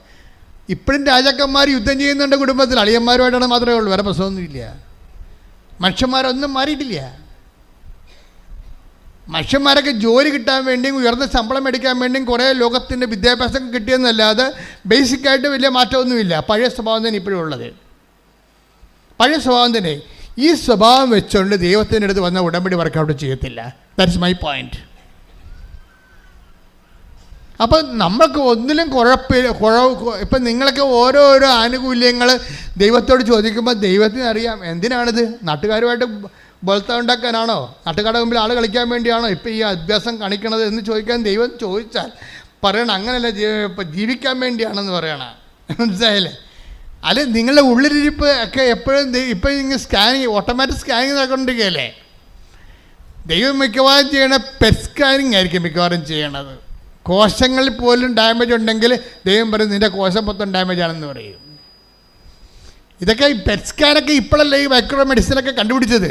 എത്രയോ വർഷം മുമ്പ് ദൈവത്തിൻ്റെ കയ്യിൽ ഈ പെറ്റ് സ്കാനുണ്ട്. നിൻ്റെ ആത്മാവിൻ്റെ കോശങ്ങൾ വരെ എന്തുമാത്രം ഡാമേജ് ആയിട്ടുണ്ടെന്ന് ദൈവം പറയും. അതുകൊണ്ടാണ് ഉടമ്പടി താമസിക്കുന്നത്. പ്രാർത്ഥിക്കുക, കർത്താവായ ദൈവമേ, കർത്താവായ ദൈവമേ, കർത്താവായ ദൈവമേ, നിന്റെ കൃപയുടെ ആഗിരണം ചെയ്യാൻ തക്കവിധം എന്റെ ആത്മാവിന്റെ കോശങ്ങളെ അഭിഷേകസിദ്ധമാക്കണമേ. അപ്പൊ എല്ലാവരും ഈ അനുഗ്രഹത്തിന് വേണ്ടി, ജോലിക്ക് വേണ്ടി, വീടിന് വേണ്ടി, വിവാഹത്തിന് വേണ്ടി, മക്കൾക്ക് വേണ്ടി എല്ലാം ഉടമ്പടി ചെയ്യുമ്പോൾ നിങ്ങൾ അൾട്ടിമേറ്റ് എയിം എന്താണ്? ഈ ജോജിയെ പോലെ ഒരാളായി മാറുക. നിങ്ങൾക്ക് ജോലിയുണ്ട്, ഭർത്താവിന് ജോലിയുണ്ട്, ഭാര്യയ്ക്ക് ജോലിയുണ്ട്, മക്കൾക്ക് ജോലിയുണ്ട്, മരുമക്കൾക്ക് ജോലിയുണ്ട്. ഒന്നിനും കുറവില്ലാത്ത മേൽത്തരം വീട്, മേൽത്തരം വാഹനം, മേൽത്തരം ജീവിതം. ഇത്രയും മേൽത്തരം ജീവിതമാണെങ്കിൽ ഈ മനുഷ്യൻ്റെ ഉള്ളിൽ ഇപ്പോഴും ഒരു ചെറിയ ഒരു എന്താണ് ഈ ഇൻഗാസൊക്കെ ഈ എസ്കിമോയൊക്കെ താമസിക്കുന്ന സ്ഥലത്ത് അവർ മഞ്ഞിൻ്റെ അകത്ത് ഉള്ള വീട്ടിൻ്റെ അകത്തൊരു ചെറിയൊരു വിളക്ക് കത്തിച്ച് വെക്കും, ഈൽ വിളക്കുകൾ. അതുപോലെ ഒരു വിളക്ക് ഈ മനുഷ്യൻ്റെ ഉള്ളിലുണ്ട്. പണ്ട് എവിടെയോ കുടുംബത്തിൽ ജീവിച്ച കാലത്ത് കിട്ടിയ ഇത്തിരി വിശ്വാസം, അതൊരു ഈൽ വിളക്ക് പോലെ ഇതിൻ്റെ അകത്ത് കത്തുകയാണ് ഈ മനുഷ്യൻ്റെ ജീവിതത്തിലെ. ദൈവത്തിൻ്റെ ഒരു കൈവെപ്പ് പോലെ ഈ മനുഷ്യൻ്റെ ഉള്ളിൽ വിശ്വാസം. അങ്ങനെ പറഞ്ഞാൽ ഞാനിപ്പോഴും പള്ളിയിൽ പോകുന്നുണ്ട്. അത് നാട്ടുകാരെ ബോധിപ്പിക്കാൻ വേണ്ടിയാണ്. ഞാൻ ദൈവത്തോട് അടുപ്പമുള്ള ആളാണെന്നും പിന്നെ വീട്ടുകാരെ കൊണ്ട് തലയിടിപ്പിക്കാതിരിക്കാൻ വേണ്ടി ഞാൻ ആൾക്കാരെ കാണിക്കാൻ വേണ്ടി പള്ളിയിൽ പോകുന്നുണ്ട്, കുർബാന സ്വീകരിക്കുന്നുണ്ട്. കർത്താവ് എൻ്റെ അടുത്ത് വരുന്നുണ്ടോ ഇല്ലയോ, ദാറ്റ് ഈസ് ഡിഫറെൻറ്റ് തിങ്. ആ മനുഷ്യൻ്റെ സാക്ഷി നല്ല രസമാണ് കേൾക്കാൻ. ഞാൻ ഇപ്പോഴും കുർബാന സ്വീകരിക്കുന്നുണ്ട്, ഞാൻ ദേവാലയത്തിൽ പോകുന്നുണ്ട്. ഞാൻ കുർബാന സ്വീകരിക്കുമ്പോൾ ഈശോ എൻ്റെ അടുത്ത് വരുന്നുണ്ടോ ഇല്ലയോ, ദാറ്റ്സ് എ ഡിഫറെൻറ്റ് കേസ്. വന്നാലും ഇല്ലെങ്കിലും എനിക്ക് പ്രശ്നമില്ല. കാര്യം എനിക്ക് ജീവിതത്തിൽ പ്രശ്നമൊന്നുമില്ലല്ലോ. ജോലിയുണ്ട്, വീടുണ്ട്, വിവാഹമുണ്ട്, ആരോഗ്യമുണ്ട്, സന്തോഷമുണ്ട്. ഞാൻ ഇത്തിരി ഡ്രിങ്ക്സ് കൊടുക്കുന്നുണ്ട്, ഇപ്പോൾ കുഴപ്പമില്ല. ഞാൻ ക്ലബ്ബിൽ പോകുന്നുണ്ട്. UK-യിലാണെങ്കിൽ ഇതിനൊന്നും കുഴപ്പമില്ല. ആരോടും ചോദിക്കത്തില്ല, എവിടെയും പോകാം, ആർക്കെവിടെയും ജീവിക്കാം. ഒരു സന്തോഷത്തിലാണ് ഞാൻ. ഈ ഭൂമി തരുന്ന ഒരു മനുഷ്യന് കൊടുക്കാവുന്ന മാക്സിമം സന്തോഷം അനുഭവിച്ച് ജീവിക്കുന്നൊരു മനുഷ്യൻ പറയുകയാണ്, ഞാനിപ്പോൾ കുർബാന സ്വീകരിക്കുന്നുണ്ട്. അത് കാര്യം ഞാൻ ഇങ്ങനെ ഒരു ആചാരാനുഷ്ഠാനത്തിൽ ജീവിച്ച് പോകുന്ന കാരണം ആ പാരമ്പര്യം കളയേണ്ടെന്ന് വിചാരിച്ചുകൊണ്ട് ഞാൻ കുർബാന സ്വീകരിക്കുന്നുണ്ട്. പക്ഷേ ഈശോ എൻ്റെ അടുത്ത് വരുന്നുണ്ടോ ഇല്ലയോ, അത് എനിക്കത്ര പ്രശ്നമല്ലെന്ന്. അതാണ് പ്രശ്നം. അതാണ് എൻ്റെ അകത്ത് ഏറ്റവും വലിയ വിഷയം. ഈശോ എൻ്റെ അടുത്ത് ആ കുർബാന സ്വീകരണത്തിലൂടെ ഈശോ എൻ്റെ അടുത്ത് വരുന്നുണ്ടോ ഇല്ലയോ എന്ന് പറയുമ്പോൾ വരുന്നില്ലെങ്കിൽ സങ്കടമില്ല. അങ്ങനെ സങ്കടം ആ മനുഷ്യനില്ല, ഫീൽ ചെയ്യുന്നില്ല. അങ്ങനെ കുറവ് ഈശോയ്ക്ക് ഈശോ എൻ്റെ എഴുന്നള്ളി ഈ കുർബാനയിൽ എൻ്റെ ഉള്ളിലേക്ക് വരുന്നില്ല എങ്കിലാണെങ്കിലും അത് കുറവായിട്ട് he's not feeling it. Eesho ഒരു മനുഷ്യൻ്റെ, ആധുനിക മനുഷ്യൻ്റെ ഒരു അവസ്ഥ കണ്ടില്ലേ? അതായത് ചട്ടപ്പടി സഭയുടെ മുമ്പിലും അച്ഛന്മാരുടെ മുമ്പിലും പള്ളിക്കാരുടെ മുമ്പിലും ഇടവക്കാരുടെ മുമ്പിലും ഹീസ് എ ഗുഡ് കാത്തലിക്. അയാൾക്കറിയാം അയാളുടെ ഹിപ്പ് കറക്റ്റാണെന്നറിയാം. അയാൾക്കറിയാം പള്ളിയിലെ അച്ഛന്മാരുടെ മുമ്പിൽ ബിഷപ്പിൻ്റെ മുമ്പിലൊക്കെ he's a Catholic, good Catholic. പക്ഷെ അയാൾക്കറിയാം ഈശോ ഒന്നും അയാളുടെ കയ്യിരിപ്പ് കാരണം ഈശോ ഒന്നും കുർബാനയിലൂടെ എൻ്റെ ഉള്ളിൽ വരുന്നില്ലെന്നറിയാം. ഇനി വരാതിരുന്നതുകൊണ്ടോ എനിക്ക് അത്രയ്ക്ക് വിഷമമൊന്നും ഇല്ല, അത് കുറവായിട്ട് പുള്ളിക്ക് തോന്നുന്നില്ല. ഈശോ നമ്മുടെ ഉള്ളിലേക്ക് വരാത്തത്, ഈ അനുഷ്ഠാന മാർഗങ്ങളെല്ലാം ആചരിച്ചിട്ടും വരാത്തത് ഒരു കുറവായിട്ട് തോന്നാത്ത ട്രാജഡിയെ ഇനി എന്ത് വെക്കാബററി ഉപയോഗിച്ച് പിടിക്കണമെന്ന് നമുക്കറിയത്തില്ല. അത്രയ്ക്ക് പത്തറ്റിക്കാണ് കണ്ടീഷൻ. പ്രാർത്ഥിക്കുക, കർത്താവായ ദൈവമേ, ഞാൻ കേൾക്കുന്ന ധ്യാനത്തിലൂടെ അങ്ങ് ഉദ്ദേശിക്കുന്നത് എൻ്റെ അന്തരാത്മാവിലേക്ക് പകർന്നു തരാൻ അമ്മേ, പരിശുദ്ധമ്മേ, എനിക്ക് വേണ്ടി മാധ്യസ്ഥം വഹിക്കണം. അപ്പോഴീ പെട്ടെന്ന് ഇതെല്ലാം ഒരു കുറവുമില്ലാത്തൊരു മനുഷ്യന് ഒരു സുപ്രഭാതത്തിൽ മൂത്രത്തിൽ കുറവ് വന്നു. അതാണ് ഒരു സ്റ്റോറി പോണ കണ്ടല്ലോ, സ്റ്റോറിയുടെ പോ കണ്ടത്. നല്ലൊരു പ്രോസ്പെറസായിട്ട് മുന്നോട്ട് പോകുന്ന സ്റ്റോറി പെട്ടെന്ന് ബെൻഡാണെന്ന് നോക്കി. ഒരു കുറവുകളും ഇല്ലാത്തൊരു മനുഷ്യന് ഒരു സുപ്രഭാതത്തിൽ മൂത്രമൊഴിക്കുമ്പോൾ ഇത്തിരി കുറവ് വന്നു മൂത്രത്തിൽ. അപ്പം അതെന്താണെന്ന് നോക്കാൻ വേണ്ടി അദ്ദേഹം ഡോക്ടറിൻ്റെ അടുത്ത് ചെന്ന് അതെന്താണെന്ന് നോക്കിക്കഴിഞ്ഞപ്പോൾ അത് പോസ്റ്റേറ്റിൻ്റെ എന്തോ ഒരു സിസ്റ്റാണ്. അത് ക്യാൻസറസ് ആയിട്ട് ഡെവലപ്പ് ചെയ്യുകയാണ്. ഈ മനുഷ്യൻ അങ്ങ് ഉരുകിപ്പോയി. ഓക്കെ, ഒരു മനുഷ്യൻ പെട്ടെന്ന് ഉരുകണ കണ്ടില്ലേ, കല്ല് ഉരുകണ പോലെ ഇങ്ങനെ ഉരുകുകയാണ്. ഇനി എന്താണ്? ഇനി എൻ്റെ ദിവസങ്ങൾ ഇനി എത്രയാണ്? ഇങ്ങനെ പല ചിന്തകളുമുണ്ട്. ഇത്രയും നാൾ ഞാൻ സമ്പാദിച്ചത് ഇനി എന്ത് ചെയ്യാനാണ്? ഇനി ആരുപയോഗിച്ചാലും ഞാൻ ഈ ലോകത്തുനിന്ന് പിരിയുകയല്ലേ?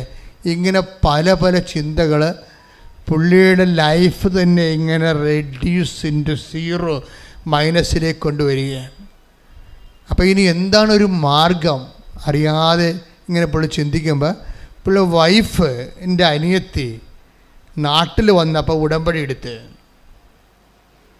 വൈഫിൻ്റെ അനിയത്തി നാട്ടിൽ വന്നപ്പോൾ ഉടമ്പടി എടുത്ത് തിരിച്ചു വന്നപ്പോൾ പറഞ്ഞ്, ചേട്ടനോടവൻ ചേട്ടായി, ഇത് ഞാൻ നാട്ടിൽ പോയപ്പോൾ ചേർത്തല പള്ളിയിൽ പോയി, ചേർത്തല പള്ളിയാണ് ചേർത്തല പള്ളിയിൽ പോയി മാതാവിൻ്റെ ഉടമ്പടി എടുത്താണ്.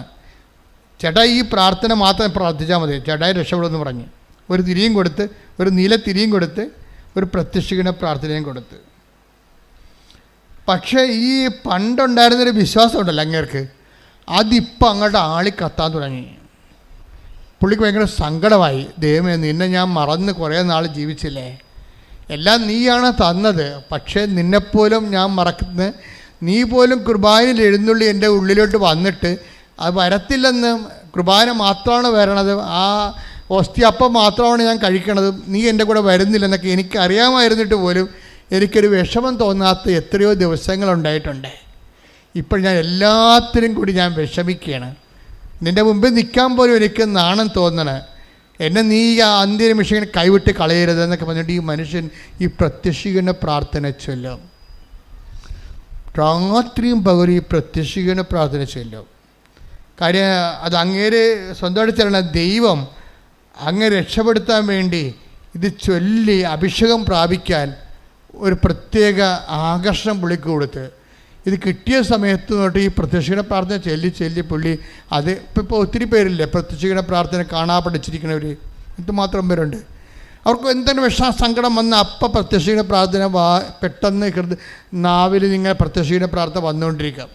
കാരണം നിങ്ങൾക്കറിയാമല്ലോ, എന്ത് സംഭവമായാലും ഉടമ്പടി ഈ ലോകത്തെ ഏറ്റവും വലിയ ദൈവിക പദ്ധതിയാണെങ്കിലും അതിൻ്റെ ഇന്ധനമെന്ന് പറയുന്നത് പ്രത്യക്ഷീകരണമാണ്. അതിൻ്റെ ഇന്ധനം പ്രത്യക്ഷീകരണം. മാതാവിൻ്റെ പ്രത്യക്ഷീകരണത്തെ സഭ ഏറ്റെടുക്കാനും മാതാവിൻ്റെ പ്രത്യക്ഷീകരണം ലോകത്തെ അനുഗ്രഹമാക്കി മാറ്റാൻ വേണ്ടി ദൈവത്തിൻ്റെ പദ്ധതിയായിട്ടാണ് ഉടമ്പടി വരണത്. പക്ഷെ അതിൻ്റെ ബേസ്മെൻ്റ് എന്താണ്? പ്രത്യക്ഷീകരണമാണ്. ആ പ്രത്യക്ഷീകരണം വർക്കൗട്ട് ചെയ്യണത് പ്രത്യക്ഷീകരണ പ്രാർത്ഥനയിലാണ് വർക്കൗട്ട് ചെയ്യണത്. അതുകൊണ്ട് ഈ മനുഷ്യൻ പ്രത്യക്ഷീകരണ പ്രാർത്ഥന ചൊല്ലിക്കൊണ്ടിരിക്കുകയാണ്.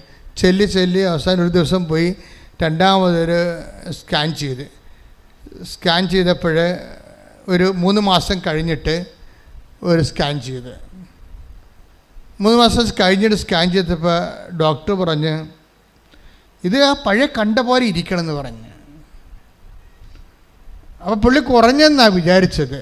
പക്ഷേ പുള്ളി പറഞ്ഞത് പഴയ കണ്ട പോലെ ഇരിക്കണമെന്ന് പറഞ്ഞ്. കണ്ട പോലെ പണ്ട് കണ്ട സിസ്റ്റത്തിൻ്റെ അതേ മില്ലിയിൽ മാത്രമാണ് ഇപ്പോഴും ഇരിക്കണമെന്ന് പറഞ്ഞു. പക്ഷേ അത് പുള്ളിക്ക് ദൈവാനുഗ്രഹത്തെ മനസ്സിലാക്കാൻ കഴിഞ്ഞില്ല. പിന്നെ വീട്ടിൽ വന്ന് പ്രാർത്ഥിച്ച് അവരോടൊക്കെ സംസാരിച്ച് കഴിഞ്ഞപ്പോൾ പറഞ്ഞു, ചേട്ടായി അത് നല്ല കാര്യമല്ലേ, ഈ ക്യാൻസറാണെങ്കിൽ ഗ്രോത്ത് ചെയ്യുമല്ലോ, ഇത് അറസ്റ്റായില്ല ചേട്ടായി എന്ന് പറഞ്ഞു. അപ്പോഴാ പുള്ളി ഞെട്ടിപ്പോയി. ശരിയാണ്, ഇത് അറസ്റ്റായല്ല, ഞാൻ പള്ളി കൃപാസനത്തിൽ വന്നിട്ടില്ല, മാതാവിനെ കണ്ടിട്ടില്ല, പ്രത്യക്ഷീകരണ പ്രാർത്ഥന മാത്രം ചൊല്ലിയപ്പോൾ ഇത് അറസ്റ്റായില്ലേ. പിന്നെ പുള്ളിയുടെ ലൈഫ് മുഴുവനും നിങ്ങൾക്കറിയാമല്ലേ ഈ കുറവുകൾ നോക്കാൻ തുടങ്ങി പുള്ളി.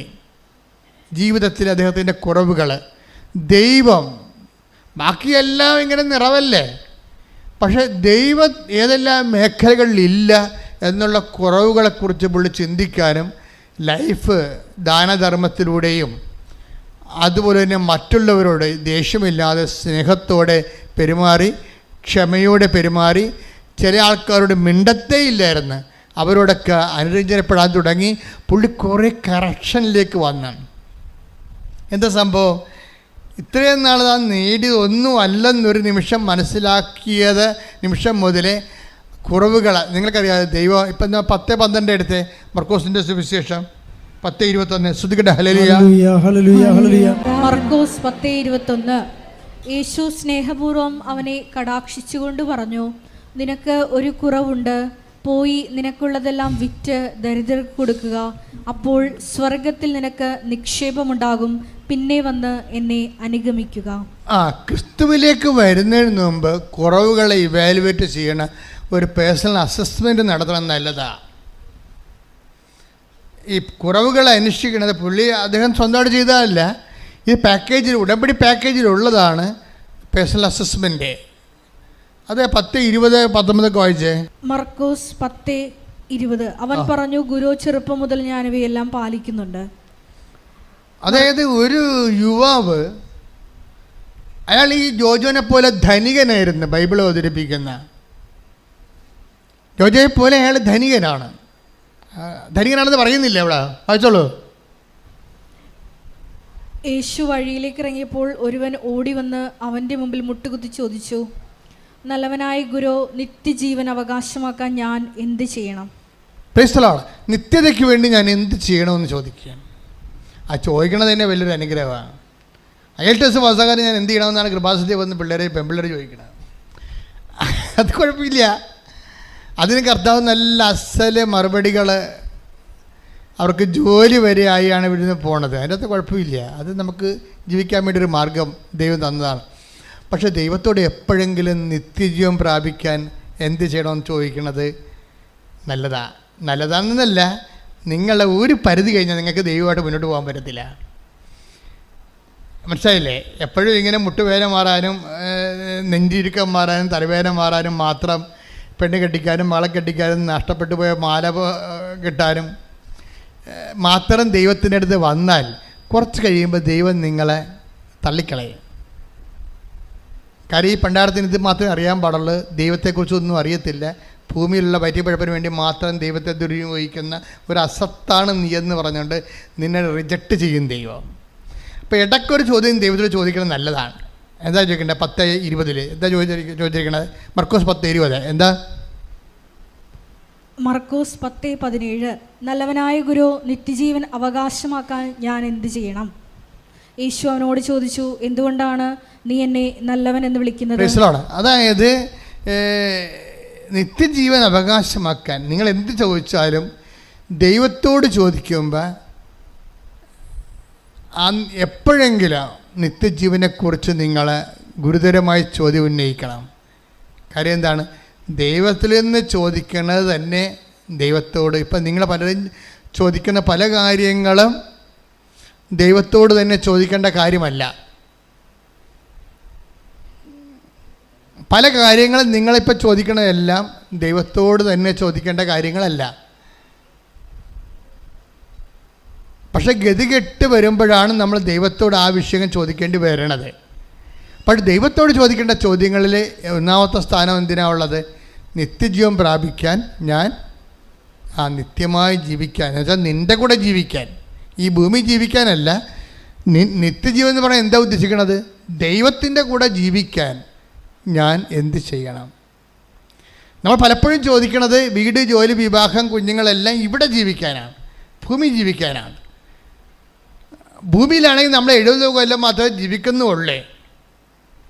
കൊടാനുകൂടി കൊല്ലം പിന്നെ കാലം കിടക്കുന്നത് കാരണം നമ്മൾ ചോദിക്കേണ്ട വേറൊരു റെഫറൻസ് എന്താണ്? ദൈവത്തിൻ്റെ കൂടെ ജീവിക്കാൻ ഞാൻ എന്ത് ചെയ്യണം? അങ്ങനെ ഒരു യുവാവിനൊരു ബോധം ഉണ്ടായി. അയാൾ വന്നു. അപ്പോൾ ദൈവത്തോട് അയാൾ കാര്യങ്ങൾ ചോദിച്ചു. ഈശോ പറഞ്ഞു, അത് നിയമത്തിൽ എന്താണ് എഴുതിയിരിക്കുന്നത്? ഉടമ്പടി പാലിക്കാനാണ് പറയണത്. നിയമത്തിൽ എന്താണ് എഴുതിയിരിക്കുന്നത്? നീ അതുപോലെ ചെയ്യാൻ പറയും.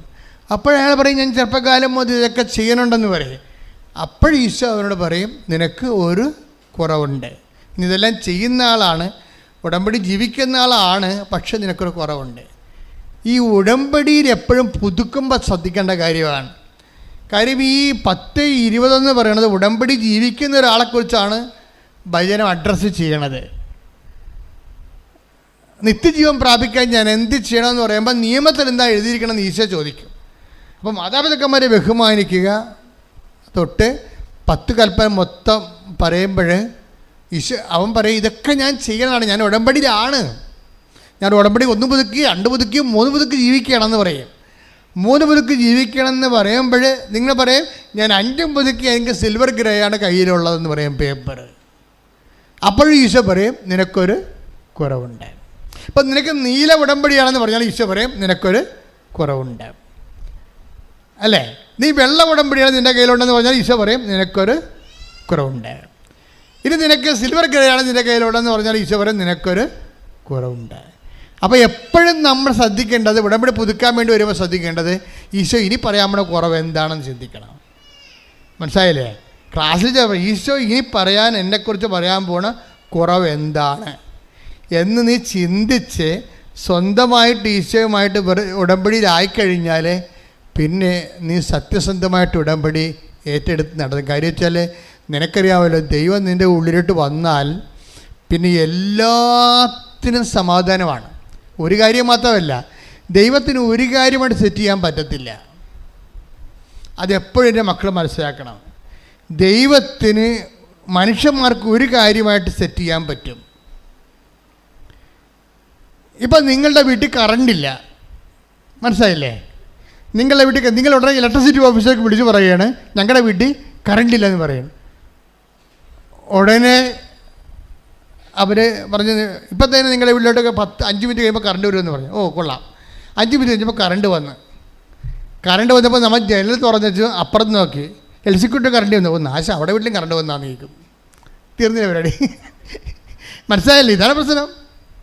നമ്മുടെ വീട്ടിൽ നമ്മളാണല്ലോ വിളിച്ച് പറഞ്ഞത്, അവൾ വിളിച്ച് പറഞ്ഞില്ലല്ല, എൽസിക്യൂട്ടി വിളിച്ച് പറഞ്ഞിട്ടില്ലേ? നമ്മളാണ് കഷ്ടപ്പെട്ട് നമ്മൾ 3 രൂപ കളഞ്ഞില്ലേ, മൊബൈലിൽ കുത്തി കറണ്ടില്ലെന്ന് വിളിച്ച് പറഞ്ഞില്ലേ ഓഫീസിലേക്ക്. അപ്പോൾ നമ്മളോടല്ല അവർ പറഞ്ഞത് ഇപ്പം കറണ്ട് വരുമെന്ന്. അപ്പോൾ കറണ്ട് വന്ന് നമ്മുടെ കാശിൽ നമ്മൾ കറണ്ട് വന്ന്. അപ്പോൾ ജനൽ തുറന്ന് അപ്പോൾ നോക്കിയപ്പോൾ എൽസിക്യൂട്ടി അവർക്ക് കറണ്ട് വന്നാ. നമ്മുടെ മനസ്സിരിക്കണ അതാണ്. നമ്മൾ വിളിച്ച് നമുക്ക് മാത്രം കറണ്ട് കിട്ടിയാൽ മതി. എൽസിക്യൂട്ടി കറണ്ട് വരണത് നമ്മുടെ അക്കൗണ്ടിൽ എംബ്രാൻ്റെ ഭാര്യയുടെ അത്താഴം എംബ്രാൻ്റെ വട്ടത്ത് വേണ്ട. ഇതാണ് കുറവെന്ന് പറയണത്. നമ്മൾ മാത്രം വെളിച്ചം കണ്ടാൽ മതി, മറ്റുള്ളവർ വെളിച്ചം കാണണ്ട. അത് നമ്മുടെ മൊബൈലിലെ കാശ് കൊണ്ട് കാണണ്ട എന്ന് ചിന്തിച്ചാൽ അത് കുറവായി മാറി. ഓരോ ഉടമ്പടി പുതുക്കലും ഈ കുറവുകൾ അന്വേഷിച്ചുകൊണ്ടിരിക്കണം. ശ്രദ്ധിക്കട്ടെ. അപ്പോൾ ഓരോ പുതുക്കലിനും നമ്മൾ വ്യവസ്ഥാപിതമായിട്ട് പറയാത്ത പുതിയ നമ്മുടെ കുറവുകൾ മർക്കോസിൻ്റെ സുവിശേഷം 12:21 വെച്ചുകൊണ്ട് കർത്താവിൻ്റെ തിരുസന്നിധിയിൽ ആത്മശോധന ചെയ്യേണ്ടതാണ്. എന്താണ് എൻ്റെ കുറവെന്ന്. ഇപ്പോൾ ജോജോ പറയുന്ന കുറവുകൾ എന്തെല്ലാമാ? ജോജോ സംസാരിക്കാതിരുന്ന വ്യക്തികളുണ്ട്. അപ്പോൾ അവരോട് അദ്ദേഹം സംസാരിക്കാൻ തുടങ്ങി. മുമ്പത്തേനേക്കാൾ നന്നായിട്ട് കുർബാന അർത്ഥവത്തായിട്ട് സ്വീകരിക്കാൻ തുടങ്ങി. എല്ലാവരോടും സൗമ്യമായി പെരുമാറാൻ തുടങ്ങി. ഇത്രയും നാൾ സമ്പാദിച്ചെങ്കിലും ഇതൊന്നുമില്ലാതെ അദ്ദേഹം ഒരു ദിവസം തിരിച്ച് നാട്ടിൽ വന്നപ്പോഴും അദ്ദേഹം സുഖപ്പെട്ടു എന്നുള്ള ധാരണ അദ്ദേഹത്തിനില്ല. കാര്യം അദ്ദേഹത്തിൻ്റെ സിസ്റ്റ് വളരുന്നില്ല എന്ന് മാത്രമേ ഉള്ളൂ. അപ്പോൾ ഡോക്ടർ ഓക്കെ എന്ന് പറഞ്ഞ് നിൽക്കുന്നു. പക്ഷെ അപ്പം നാട്ടിൽ വന്നിട്ട് രണ്ടാമത് ഇദ്ദേഹം ഇതിനു വേണ്ടി മാത്രം നാട്ടിൽ വന്നിട്ട് ഇവിടുത്തെ ഗംഗാധരൻ ഡോക്ടറിനെയൊക്കെ കണ്ടു. ഏത് ആശുപത്രിയാണെന്ന് എനിക്കറിയാൻ പാടില്ല, അദ്ദേഹത്തിൻ്റെ സാക്ഷ്യത്തിൽ ആ പേരൊക്കെ കിടപ്പുണ്ട്. അപ്പോൾ ഗംഗാധരൻ ഡോക്ടർ കേരളത്തിൽ ഒരു പക്ഷേ നല്ല ഈ വിഷയത്തിൽ എക്സ്പെർട്ടായിരിക്കും. അപ്പോൾ അദ്ദേഹം പറഞ്ഞു, അദ്ദേഹം വീണ്ടും ഇത് സ്കാൻ ചെയ്ത് കഴിഞ്ഞപ്പോൾ പറഞ്ഞു എത്രയും വേഗം 25 കീമോ എടുക്കണമെന്ന് പറഞ്ഞു. 25 കീമോ. ഈ മനുഷ്യൻ തകർന്നു പോയി. ഇംഗ്ലീഷിൽ ഡോക്ടർമാർ പറഞ്ഞില്ല ഇത്, അവർ എന്നെ ചതിച്ചു, അവർ മറച്ചു വെച്ചു. മലയാളത്തിൽ വന്നപ്പോൾ അവർ 25 കീമോ എടുക്കണമെന്ന് പറഞ്ഞു. അപ്പോൾ എൻ്റെ മനസ്സ് ഒറ്റ ചിന്തയുണ്ടായുള്ളൂ, കീമോ എടുത്താൽ ഇല്ലെങ്കിലും തിരിച്ച് എൻ്റെ മക്കളടുത്ത് പോയി കിടന്ന് മരിക്കണം. നോക്കിയേ, മലയാളികളുടെ മനസ്സങ്ങനെ മാറുകയാണേ. പണ്ടൊക്കെ നമ്മൾ വിചാരിച്ചുകൊണ്ടിരിക്കുന്നത് മരിക്കാൻ വേണ്ടി എല്ലാവരും കേരളത്തിൽ വരുമെന്നാണ്. ഇപ്പം മാറി.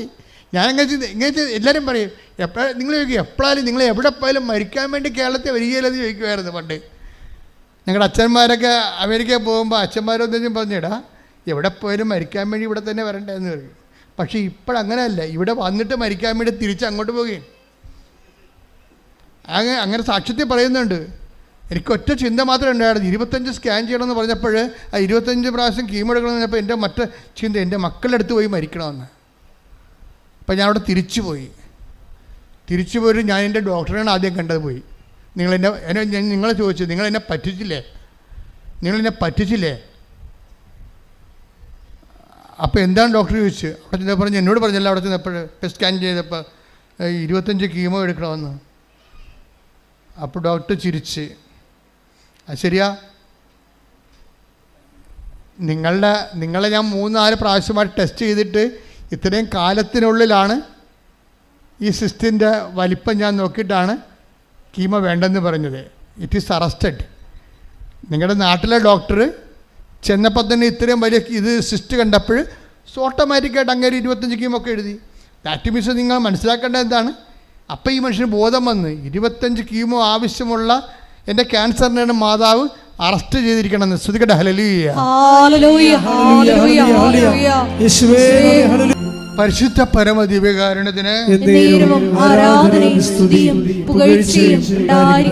അതായത് ഇതിൻ്റെ തന്നെ മക്കൾ മനസ്സിലാക്കേണ്ട ഇതാണ്, നിങ്ങളെ എപ്പോഴും ദൈവത്തെ അസസ് ചെയ്യുമ്പോൾ, ഉടമ്പടി റിസൾട്ട് അസസ് ചെയ്യുമ്പോഴുണ്ടാകുന്ന പകപ്പിഴകൾ തിരുത്തണം. ഉടമ്പടിയുടെ റിസൾട്ടുകൾ, ഇപ്പം നിങ്ങളുടെ കടം, രോഗം, ജോലി, വിവാഹം, മക്കൾ, ഇപ്പം നിങ്ങൾ ഒരു റിസൾട്ട് നിങ്ങളുടെ മനസ്സിൽ കണ്ടിട്ട് അത് ദൈവത്തിന് കൊടുത്തിരിക്കണം, ഇതുപോലെ സെറ്റ് ചെയ്യണമെന്ന് പറഞ്ഞിട്ട് അതുപോലെ സെറ്റ് ചെയ്തില്ലെങ്കിൽ നിങ്ങളിപ്പോൾ മോന്തം കയറ്റി നടക്കുകയാണ്. മനസ്സിലായില്ലേ? നിങ്ങൾ ഇന്ന കാര്യങ്ങളിൽ, ഇപ്പോൾ ഒരു മോള് കഴിഞ്ഞ ദിവസം സാക്ഷ്യം പറഞ്ഞതാണ്, എന്താണ്, മാതാവേ എന്നെ UK കൊണ്ടുപോകണത് ജനുവരി മാസത്തിൽ കൊണ്ടുപോകണം, ജനുവരി ഇൻടേക്കിന് എന്നെ കൊണ്ടുപോകണം എന്ന് പറഞ്ഞാൽ കണ്ണീരിട്ടവിടെ ഉടമ്പടി ചെയ്തിരിക്കുകയാണ്. ഉടമ്പടി ചെയ്ത് കഴിഞ്ഞിട്ട് ആരാണ്ട് പറഞ്ഞു, എടി ജനുവരി ഇൻടേക്കിന് വേണ്ടി നീ അങ്ങോട്ട് വരാൻ പോകണ, ജനുവരിയിൽ അവിടെ ഭയങ്കര തണുപ്പാടി, നിനക്ക് നടുവേദന ഉള്ളതല്ലേ, നടുവേദനക്കാരും മുട്ടുവേദനക്കാരും ഒക്കെ ഈ തണുപ്പത്തൊന്നും ഇറങ്ങിക്കഴിഞ്ഞപ്പോൾ അനങ്ങത്തില്ല. ഓ ദൈവമേ സോറി എന്നാൽ പിൻവലിച്ച് പോരെ. ഇതാണ് മനുഷ്യൻ്റെ പ്രാർത്ഥനയുടെ പ്രശ്നം. ഇതാണ്, അതായത് നമ്മൾ മാതാവിൻ്റെ കാലഘട്ടം ജനുവരി ഇൻടേക്കിന് കൊണ്ടുപോകണം, ജനുവരി ഇൻടേക്കിന് കൊണ്ടുപോകണമെന്ന് പറയും. മാതാവ് ഒരു സൈൻ ചെയ്ത് കഴിഞ്ഞാൽ നിന്നെ നടുവ് പോയത് തന്നെ. അപ്പോൾ പല കാര്യങ്ങളും ദൈവം അപ്പം തന്നെ എടുക്കത്തില്ല.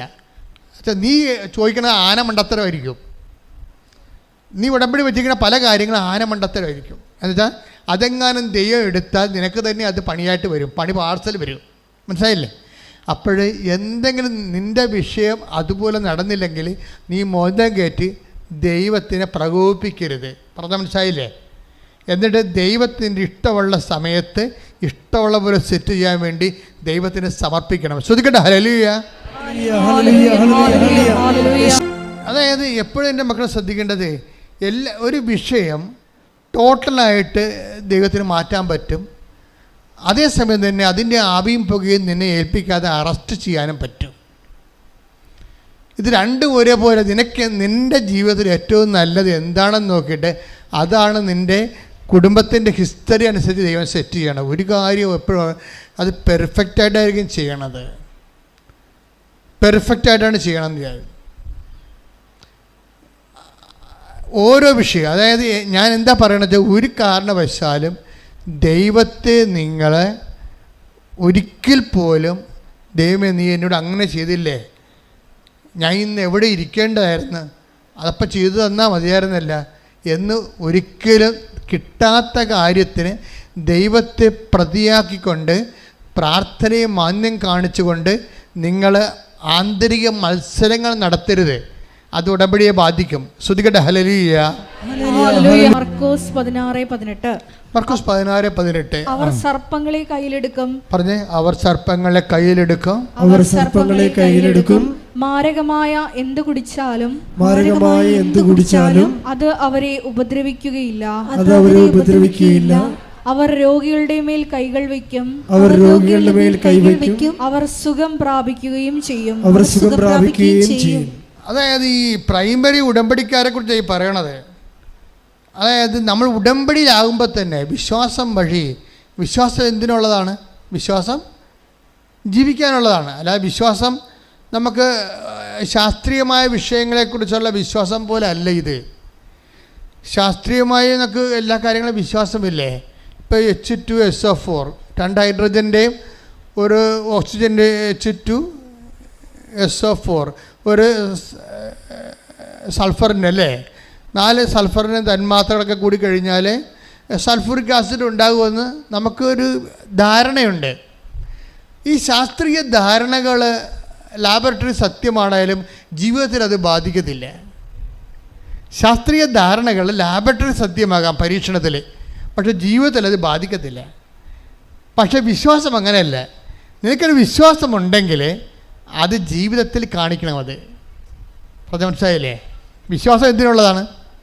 വിശ്വസിക്കാനുള്ളതല്ല, വിശ്വാസം ജീവിക്കാനുള്ളത് എന്ന് പറഞ്ഞാൽ. വിശ്വാസം എന്തിനുള്ളതാണ്? വിശ്വാസം വിശ്വസിക്കാനുള്ളതല്ല. പല കാര്യങ്ങളും നമുക്ക് വിശ്വസിക്കാനുണ്ട്. ഇപ്പം അമേരിക്കയുടെ തലസ്ഥാനം വാഷിങ്ടണാണ്, വിശ്വസിച്ചാൽ മതി, നമുക്ക് അവിടെ പോകേണ്ട ആവശ്യമില്ല, ഇല്ലേ? വിശ്വസിച്ചാൽ പോരെ.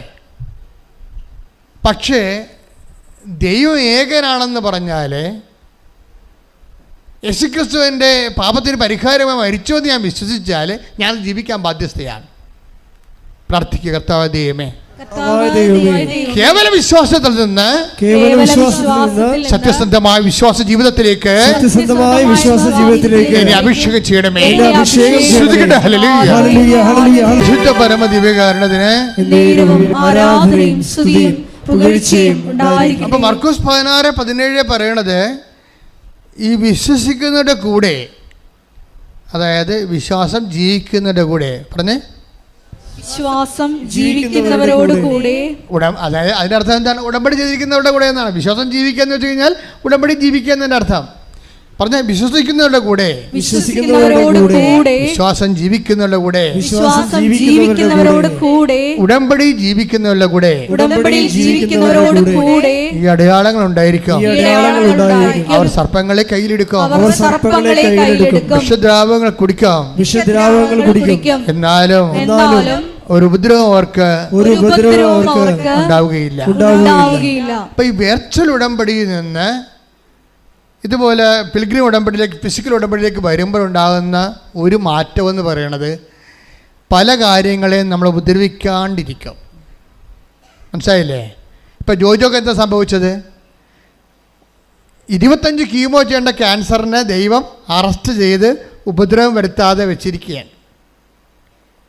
അതാണ് ഈ 16:18 എന്താ പറയണത്? വായിച്ചോളൂ, ശ്രുതികട്ടെ. ഹല്ലേലൂയ. അവർ സർപ്പങ്ങളെ കയ്യിലെടുക്കും. മാരകമായ എന്ത് കുടിച്ചാലും അതവരെ ഉപദ്രവിക്കുകയില്ല. അതായത് നമ്മളെ രോഗമോ മറ്റു തരത്തിലുള്ള ശണ്ഠകളോ നമ്മളെ ഉപദ്രവിക്കാത്ത ഒരവസ്ഥയിലേക്ക് ദൈവം ഉടമ്പടിയിലൂടെ നമ്മളെ ദൈവം സംരക്ഷിച്ച് നിലനിർത്തും. ഉടമ്പടിയുടെ ഗുണങ്ങൾ ചെറുതല്ല, വലുതാണ്. പക്ഷെ അത് ഇതുപോലെ നിങ്ങളെ ചില ആൾക്കാർ വന്ന് ക്യൂ നിന്ന് ഇനി എത്ര നേരം നിൽക്കണം. ഞങ്ങളിപ്പോൾ ഓഫീസിൽ നിന്ന് ആദ്യം വരുമ്പോൾ തന്നെ പറയും, ചേട്ടായി 4 മണിക്കൂറുണ്ട് അഭ്യാസം, പറ്റുവാന്ന് ചോദിക്കും ആദ്യം, അല്ലെങ്കിൽ വണ്ടി വിട്ടേക്കാൻ പറയും. പാരര്യം കൊണ്ടാണ് പറയണത്. നീ എപ്പം പറഞ്ഞു എനിക്ക് അവിടെ പോകണം ഇവിടെ പോകണം എന്നൊക്കെ പറയും. അവിടെ പോകണം ഇവിടെ പോകണമെന്ന് ആൾക്കാർ വന്ന് കൃപാസനത്തിൽ വന്നിട്ടൊരു കഥയില്ല. ദൈവത്തിന് അറിയാം ഇത് സത്യസന്ധമാണോ, അത് അംഗവും കാണാൻ താളിയും പറിക്കാമെന്ന് പറഞ്ഞ് വരികയാണ്. നെയ്യപ്പം തിന്ന 2 കാര്യം എന്നൊക്കെ പറഞ്ഞുകൊണ്ട് വരുമല്ലോ ഉടമ്പടി എടുക്കാൻ വേണ്ടി. അവലപ്പോഴും പോകാം, അളിയനെയും കാണാം, തലവർ വന്ന് ഉടമ്പടി എടുക്കുക. അങ്ങനെയുള്ള ഉടമ്പടിയാണ് ഈ പൊട്ടിയിരിക്കണത്. പല ഉടമ്പടിയും വന്നിരിക്കണത് ഉടമ്പടിയിലല്ല നിങ്ങളെ. അതല്ല ഇതുപോലെ വെർച്വൽ ഉടമ്പടിയിലാണ് കിടക്കണത്. അതൊന്നും ഫിസിക്കലായിട്ടില്ല. അതുകൊണ്ട് സത്യസന്ധമായിട്ട് ആക്ടിവേറ്റ് ചെയ്ത് കഴിഞ്ഞാൽ ഇതിൻ്റെ വാഗ്ദാനങ്ങളെല്ലാം എന്താണ്? സർപ്പങ്ങളെ കയ്യിലെടുക്കും. മാരകമായ എന്ത് കഴിച്ചാലും നിങ്ങൾക്കറിയാമല്ല, സമുദ്രം വരെ തടഞ്ഞു നിർത്തുന്ന വാഗ്ദാനത്തിലുള്ളതാണ്.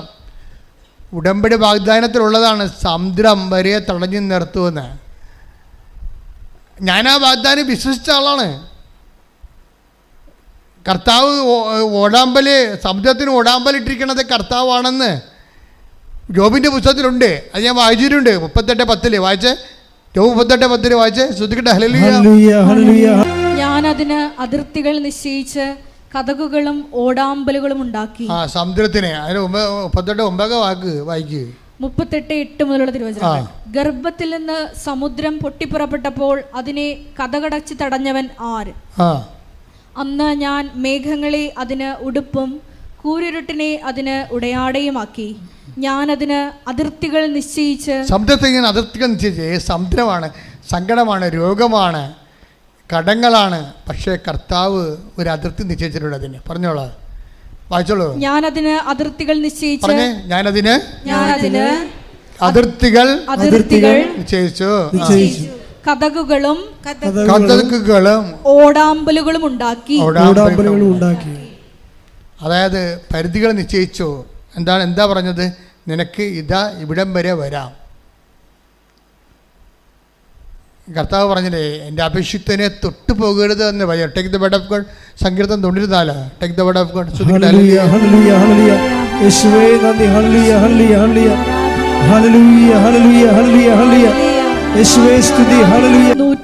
സങ്കീർത്തനം 15 തിരുവചനം ഒന്ന് പറഞ്ഞേ. 105 സങ്കീർത്തനം 15 തിരുവചനം. എന്റെ അഭിഷിക്തരെ തൊട്ടുപോകരുത്, എന്റെ പ്രവാചകർക്ക് ഒരു ഉപദ്രവവും ചെയ്യരുതെന്ന് എന്ന് അവിടുന്ന് ആജ്ഞാപിച്ചു. ഈ അഭിഷിക്തർ എന്ന് പറയുന്നത് ഇപ്പോഴത്തെ ഉടമ്പടി പശ്ചാത്തലത്തിൽ നമുക്കൊന്ന് പരത്തി വായിക്കേണ്ടി വരും. Those who have taken the covenant prayer, those who are in prayer practice in covenant, they are anointed.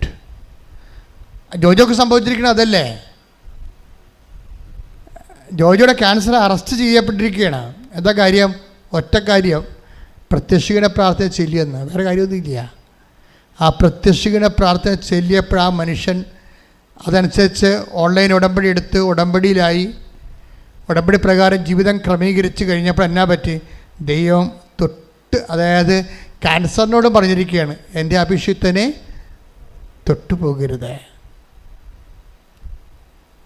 അപ്പോഴ് നിനക്കെതിരെ വരുന്ന എല്ലാ തിന്മകൾക്കും ദൈവം അതിർത്തിയും അതിർവരമ്പും നിശ്ചയിച്ചിരിക്കുക. അത്രയും വലിയ സാധ്യതകളാണ് ഉടമ്പടിയിലുള്ളത്. സ്തുതിക്കട്ടെ. ഹല്ലേലൂയ. അതിനുശേഷം ഈശോ എന്നാ ചെയ്തു വെച്ച് കഴിഞ്ഞാൽ ഈ മനുഷ്യൻ്റെ മൂത്ര തടസ്സങ്ങൾ മാറി. അങ്ങനെയാണ് ഈ മനുഷ്യൻ മനസ്സിലാക്കേണ്ടത്. അങ്ങനെ സുഖപ്പെട്ടെന്ന് തുടങ്ങണത് എങ്ങനെയാണ്? മൂത്രത്തിൻ്റെ അളവ് കുറഞ്ഞതുപോലെയല്ലേ? ഇപ്പോൾ രോഗം ശമിച്ചു കഴിഞ്ഞപ്പോൾ എൻ്റെ പേരും പഴയതുപോലെയുള്ള അത്രയും മൂത്രം പുറത്തു വരാൻ തുടങ്ങി. ഇപ്പോൾ ഡോക്ടർ പറഞ്ഞു യു ആർ ഹീൽഡ് എന്ന് പറഞ്ഞു. അത് എന്താ വിഷയം എന്ന് പറഞ്ഞു കഴിഞ്ഞാൽ, ഒരു സത്യസന്ധ ഈ മനുഷ്യൻ പ്രത്യക്ഷീകരണ പ്രാർത്ഥന മാത്രമേ ചെയ്തിട്ടുള്ളൂ ആത്മാർത്ഥമായിട്ട്. അത് ആത്മാർത്ഥമായിട്ട് ചെയ്തിട്ടുണ്ട്. പിന്നെ ഉടമ്പടി അനുസരിച്ചുകൊണ്ട് ജീവിതം പുനഃക്രമീകരിച്ചു, കുറവുകളെ പരിഹരിച്ചു, ദൈവമായിട്ട് നിരപ്പായി കഴിഞ്ഞപ്പോൾ എന്താ പറ്റി? ദൈവം ഈ വാഗ്ദാനങ്ങളെല്ലാം അവന് കൊടുത്തതെല്ലാം പാലിക്കുകയാണ്. വാഗ്ദാനം പാലിക്കണത് ദൈവം ആക്ടിവേറ്റ് ചെയ്തിരിക്കണതാണ്. ദൈവം ആക്ടിവേറ്റ് ചെയ്ത്, അപ്പോൾ ആക്ടിവേറ്റ് ചെയ്ത് ഇപ്പോഴെന്നാ പറ്റിയിരിക്കണത്? അതായത് നിത്യതയ്ക്ക് വേണ്ടി, കൃപയിൽ ഈ മനുഷ്യനെ വളർത്താൻ വേണ്ടി ദൈവം പെട്ടെന്ന് ചെയ്ത ഒരു പരിപാലന പ്രക്രിയയായിട്ട് മാറി ഇങ്ങർക്ക് വന്നുപോയ രോഗങ്ങളെല്ലാം. ഇപ്പം എല്ലാ രോഗങ്ങളും നമുക്ക് എന്തെങ്കിലും കുഴപ്പമാണെന്നല്ല പറയണത്.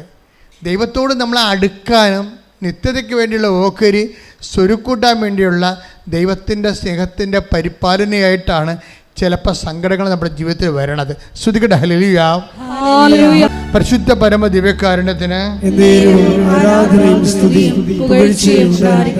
എന്താ പ്രശ്നം വെച്ചാൽ, ഈ ആന്തരിക അഭിഷേകം നമ്മൾ അനുഭവിക്കുന്ന പ്രശ്നങ്ങളുടെ മേലെ അഭിഷേകം, ഉടമ്പടി വിധിപ്രകാരം അഭിഷേകം തന്നുകൊണ്ട് അതിൻ്റെ ആദിയും പുകയും തീയും പൊള്ളലും ഒന്നും നമ്മൾ അനുഭവിക്കാതെ ഇങ്ങനെ കൈവെള്ള പൊതിഞ്ഞു കൊണ്ടു നടക്കുന്ന ഒരു അഭിഷേക അനുഭവം. ഇതൊക്കെ പങ്കുവെക്കണത് ആരാണെന്ന് അറിയാവോ? വളരെ എഡ്യൂക്കേറ്റഡ് ആയിട്ടുള്ള ആൾക്കാരാണ്. കഴിഞ്ഞ ദിവസത്തിൻ്റെ ഒരു സാക്ഷ്യം ഡോക്ടർ സമേത്യു വർഗീസ്, ബത്തേരിയിൽ നിന്ന് ഡോക്ടർ സമേത്യു വർഗീസിൻ്റെ ഒരു സാക്ഷ്യമുണ്ട്. എന്താ സാക്ഷ്യം എന്ന് വെച്ച് കഴിഞ്ഞാൽ, ഇദ്ദേഹം അമേരിക്കൻ MBBS ആണ്. അപ്പോൾ അമേരിക്കൻ MBBS വന്നിട്ട് ഇന്ത്യയിൽ പ്രാക്ടീസ് ചെയ്യണമെങ്കിൽ പിന്നെ FMG എക്സാം എഴുതണം. അപ്പോൾ FMG എക്സാം എഴുതുന്ന സമയത്ത് ഒരു വലിയ വിഷമം വന്നു. കാര്യം സാധാരണ മറ്റ് രാജ്യങ്ങളിലൊക്കെ പോയി വരുമ്പോൾ FMG എക്സാം എഴുതുമ്പോൾ 18% അവർക്ക് എഴുതാൻ പറ്റത്തുള്ളൂ. ഇങ്ങനെയൊക്കെ പക്ഷേ 5 ക്വസ്റ്റ്യൻ എടുത്ത് ബാക്കിയെല്ലാം പുള്ളി അറ്റൻഡ് ചെയ്ത്. ചിലർക്ക് 6-7 FMG എക്സാം എഴുതിയിട്ടാണ് ഇന്ത്യയിൽ പ്രാക്ടീസ് വാങ്ങിക്കണത്. ഇങ്ങനെയൊക്കെ 5 ക്വസ്റ്റ്യൻ മാത്രമേ മിസ്സായിട്ടുള്ളൂ. ബാക്കിയെല്ലാം അങ്ങനെ എഴുതി FMG എക്സാമിനെ. എഴുതി കഴിഞ്ഞപ്പോൾ ഉടനെ ഭയങ്കര പനിയും കുളിരും വിറവലും ഒക്കെ വന്ന് ഛർദ്ദിച്ച് ഇങ്ങനെ ആശുപത്രി ചെന്ന് ബ്ലഡെല്ലാം ടെസ്റ്റ് ചെയ്ത് കഴിഞ്ഞപ്പോൾ ഡോക്ടർ പറഞ്ഞ് ലിവറിലെ ഫ്ലൂയിഡ് കളക്ട് ചെയ്തിട്ടുണ്ടെന്ന് പറഞ്ഞു. അപ്പോൾ കൂളായിട്ട് നിൽക്കാൻ പുള്ളി ഇതൊക്കെ കേട്ടിട്ട്, ഡോക്ടറാണ് ആൾ. അപ്പം അവിടെ നിന്ന് പറഞ്ഞിരിക്കുന്നത് ലിവറിലെ ഫ്ലൂയിഡ് കളക്ട് ആയിട്ടുണ്ടെന്നാണ്. പുള്ളി മൈൻഡ് ചെയ്യാതെ നിൽക്കുന്നത്. പുള്ളി മൈൻഡ് ചെയ്യാതെ നിൽക്കുന്നതിന് കാരണം പുള്ളി പറയുന്നുണ്ട്. അതാണ് നമ്മൾ ശ്രദ്ധിക്കേണ്ടത്. കാരണം എന്ന് പറയുന്നത്, ഞാൻ FMG എക്സാം എഴുതുന്നതിന് മുമ്പ് ഇവിടെ വന്ന് ഉടമ്പടി എടുത്ത് കഴിഞ്ഞിട്ട് എനിക്ക് ഏറ്റവും വലിയ പ്രോബ്ലം എക്സാം ആയിരുന്നു. ഏത്? SMG എക്സാമാണ്. അതിൻ്റെ 5 ക്വസ്റ്റ്യൻ എനിക്ക് പോയുള്ളൂ. 5 ക്വസ്റ്റ്യൻ പോയിട്ട് എനിക്കൊന്നും ഫീൽ ചെയ്തില്ല. അതായത് ഇതിൻ്റെ ഒരു ടെൻഷൻ ഇല്ലാത്ത രീതിയിൽ ഇതുപോലെ എൻ്റെ ഫ്ലൂയിഡാണ് അതുപോലെ തന്നെ എൻ്റെ കരളിൽ ഫ്ലൂയിഡ് കളക്ട് ചെയ്തിരിക്കുന്നുവെന്ന് പറഞ്ഞിട്ടും എനിക്കൊന്നും ഫീൽ ചെയ്തില്ല. പിന്നെ ഡോക്ടർ ഇങ്ങനെ എന്താണ് ഡീറ്റെയിൽഡ് കാർഡിയോ മയോപ്പതി എന്ന് പറഞ്ഞു എന്തൊക്കെ ചികിത്സ, എനിക്ക് അതിനെക്കുറിച്ചൊന്നും അദ്ദേഹം ഞാൻ പറയണതേ ഉള്ളൂ. എനിക്ക് എൻ്റെ ഡീറ്റെയിൽഡ് അറിയാൻ പാടില്ല. അപ്പം അത് പറയുന്ന ഡോക്ടർ തന്നെ ഈ മനുഷ്യൻ്റെ അബോധാവസ്ഥയിൽ ഡോക്ടർ പറയുന്നുണ്ട്, ഹാർട്ട് പോയിരിക്കുകയാണ്, ഇത് മൊത്തം മാറ്റിവെക്കേണ്ടി വരുമെന്ന് പറഞ്ഞു. അപ്പോൾ ഈ മനുഷ്യൻ ഇങ്ങനെ ഇയാളാക്കി ഈ ഒരു ഭാവവ്യത്യാസമില്ലാതെ പേഷ്യൻ്റ് ഡോക്ടറാണെന്ന് ആ കാർഡിയോളജിസ്റ്റിന് അറിയാം. അറിഞ്ഞുകൊണ്ട് തന്നെയാണ് പറയണത്. എന്താ പറയണത്? ലിവർ മാത്രമല്ല ഹാർട്ടും പോയിരിക്കുകയാണ്, ഇത് മാറ്റിവെക്കേണ്ടി വരുമെന്ന്. അപ്പോൾ ഇങ്ങനെ കൂളായിട്ട് ഡോക്ടറെ നോക്കുകയാണ്. അപ്പോൾ ഡോക്ടർ തിരിച്ചു ചോദിക്കും, നിങ്ങളൊരു ഡോക്ടറല്ലേ, ഞാൻ പറഞ്ഞത് നിങ്ങളുടെ ഹാർട്ട് മാറ്റി വെക്കണമെന്ന് പറഞ്ഞിട്ട് നിങ്ങൾക്ക് എന്താ ഒരു ഭാവവ്യത്യാസം ഇല്ലാത്തതെന്ന്. അപ്പോഴേ ഈ മനുഷ്യൻ്റെ പറയണത് ഉടമ്പടി എടുത്തതിന് ശേഷം ഇങ്ങനെയാണെന്ന്. ആന്തരിക അഭിഷേകം. ഒരു മനുഷ്യൻ്റെ ഹാർട്ട് മാറ്റി വെക്കണമെന്ന് പറഞ്ഞിട്ട് ഒരു ഡോക്ടറിനെ കേൾപ്പിച്ച് പറഞ്ഞിട്ട് ഒരു ഭാവവ്യത്യാസമില്ല. എന്നിട്ട് എന്താ കാര്യം? മാതാവിൻ്റെ മനസ്സിൽ നിറഞ്ഞിരിക്കുക. അമ്മ ഇത് എവിടെയെങ്കിലും കൊണ്ടേ കൃത്യമായിട്ട് എത്തിക്കുമെന്നല്ല, ആന്തരിക ബോധ്യം കിട്ടിയിരിക്കുന്ന ആത്മധൈര്യമാണ്. ശ്രദ്ധിക്കട്ടെ. ഹല്ലേലൂയ. ഈ ഡോക്ടർ സാംസൺ മാത്യു വർഗീസിൻ്റെ സാക്ഷ്യം അവസാനിക്കാൻ എങ്ങനെയാണെന്ന് അറിയാമോ? ഈ ഹാർട്ട് മാറ്റി വെക്കണമെന്ന് പറയുമ്പോൾ അദ്ദേഹം ഇങ്ങനെ പ്രാർത്ഥിച്ച് ഉടമ്പടി ജീവിച്ചും 90 ദിവസം കഴിയാൻ വേണ്ടി കാത്തിരിക്കും. എന്തിനാണ്? ഒരൊറ്റ പ്രത്യാശയാണ്. എന്താണ്? ഉടമ്പടി പുതുക്കാവില്ലെന്നാണ്. ഒരു ഡോക്ടേഴ്സിൻ്റെ സാക്ഷ്യം കേട്ടില്ലേ നിങ്ങളെ? അമേരിക്കയിൽ പഠിച്ചൊരു ഡോക്ടറിൻ്റെ സാക്ഷ്യമാണ് കേൾക്കുന്നത്. കഴിഞ്ഞ ദിവസം ഇട്ടിട്ടുണ്ട്. അതെന്ത് സംഭവിച്ചാൽ ആ ഡോക്ടറുടെ ചിന്ത എന്താണ്? ഹാർട്ട് മാറ്റി വെക്കാനാണ് പറഞ്ഞിരിക്കുന്നത്. പക്ഷെ അങ്ങനെയൊക്കെ ഫീലിംഗ് ഒന്നുമില്ല. അമ്മ ആന്തരിക അഭിഷേകം കൊടുത്തിരിക്കുക, ആത്മധൈര്യം കൊടുത്തിരിക്കുകയാണ്. അപ്പം അദ്ദേഹത്തിൻ്റെ മനസ്സിലൊരു പ്രത്യാശയുണ്ട്. എന്താണ്? 90 ദിവസം കഴിയുമ്പോഴേ അമ്മയോട് ചെയ്ത ഉടമ്പടി പുതുക്കാമല്ലോ. അപ്പം അതിനു വേണ്ടി ഇങ്ങനെ ദാഹിച്ച് മുഖിച്ച് കാത്തിരിക്കുകയാണ്. എന്താണ്? ഉടമ്പടി പുതുക്കാമല്ലോ. അപ്പം നിങ്ങളാണെങ്കിൽ പറയും അച്ഛനെ കാണാമല്ലോ എന്ന് പറയും. അവിടെ വെച്ചാണ് എല്ലാം പൊട്ടണത്. ഉടമ്പടി ലക്ഷ്യം അച്ഛനെ കാണുന്ന ആക്കുമ്പോഴാണ് അമ്മനെയും കാണുക അച്ഛനെയും കാണാതെ തന്നെയത്.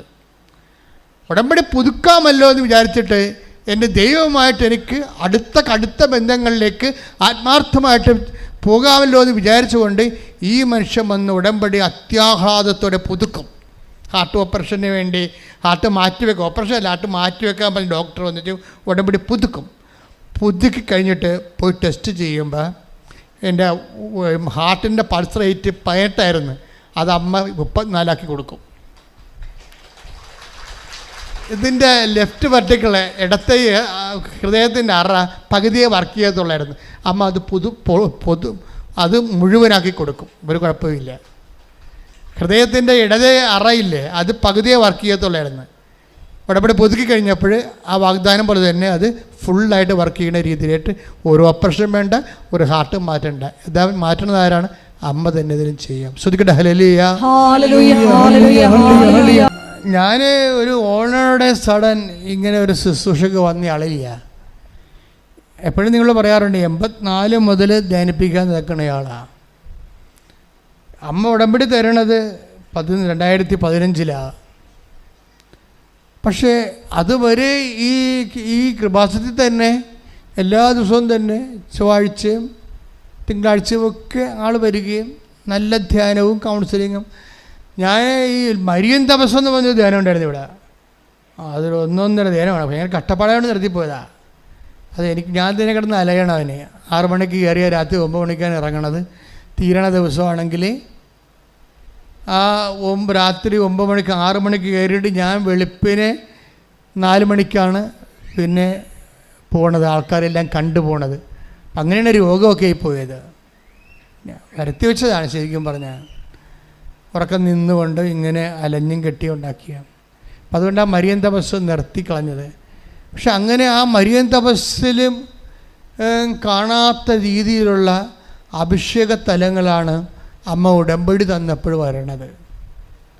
നമ്മൾ ഒരിക്കലും ഓരോരുത്തരും കാണാത്ത രീതിയിലുള്ള അനുഭവ സാധ്യതകളാണ് ഉടമ്പടിയിലുള്ളത്. അതുകൊണ്ട് ഞാൻ എന്താ പറയണമെന്ന് വെച്ച് കഴിഞ്ഞാൽ ഉടമ്പടിയുടെ അഭിഷേകതലം ദൈവം നിൻ്റെ കടം, നിൻ്റെ രോഗം, നിൻ്റെ ജീവിത ദുഃഖം ഏറ്റെടുക്കുന്നത് വരെ ഒരു ടൈമുണ്ട്, നിലനിൽപ്പിൻ്റെ സമയം. ആ നിലനിൽപ്പിൻ്റെ സമയം നീ നിരാശപ്പെട്ട് ജീവിക്കരുത്. മറിച്ച് അവിടെ ആന്തരിക അഭിഷേകത്തിൻ്റെ സാധ്യത സ്കോപ്പുണ്ട്. അത് ദൈവത്തിന് വേണ്ടി അവലംബിച്ച് വേണ്ടി പ്രാർത്ഥിച്ചുകൊണ്ടിരിക്കണം. പ്രാർത്ഥിക്കുക. കർത്താവേ,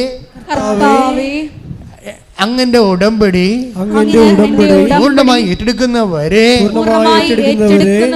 ആ ഇടക്കാലങ്ങളിൽ ഉണ്ടാകുന്ന എല്ലാ സങ്കടങ്ങളെയും ദുഃഖങ്ങളെയും വിഷമതകളെയും അതിജീവിക്കാനുള്ള ആന്തരിക അഭിഷേകം നൽകണം. ശ്രുതികട്ടെ. ഹല്ലേലൂയ.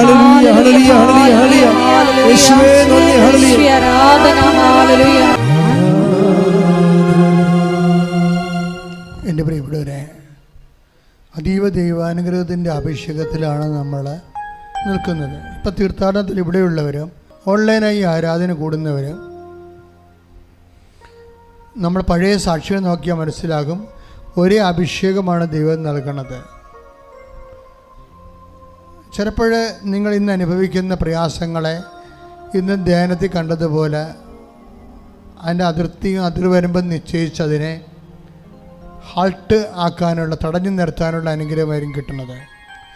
ചിലപ്പോൾ ആ വിഷയം തന്നെ ടേക്കപ്പ് ചെയ്ത് ദൈവം എടുത്ത് മാറ്റുന്നു വരും. എങ്ങനെ ചെയ്താലും നിലനിൽപ്പിനുള്ള വരമാണ് കർത്താവ് നൽകുന്നത്. അതുകൊണ്ട് തന്നെ രോഗങ്ങൾ മാറാനും ജീവിത പ്രാരാബ്ധങ്ങളും പ്രതിസന്ധികളും അതിജീവിക്കാൻ വേണ്ടി അഭിഷിക്തൻ ഈശോ, ഞാൻ എൻ്റെ 38 വർഷത്തെ പൗരോഹിത്യത്തിൻ്റെ ശുശ്രൂഷാധികാരത്തിൽ സർവോപരി കൃപാസന അൾത്താരയിൽ ജീവനോടെ പ്രത്യക്ഷപ്പെട്ട പരിശുദ്ധ അമ്മയുടെ മാധ്യസ്ഥത്തിലാണ് ഞാൻ ഈശോ നാമത്തിൽ നിങ്ങളെ ആശീർവദിക്കുന്നത്.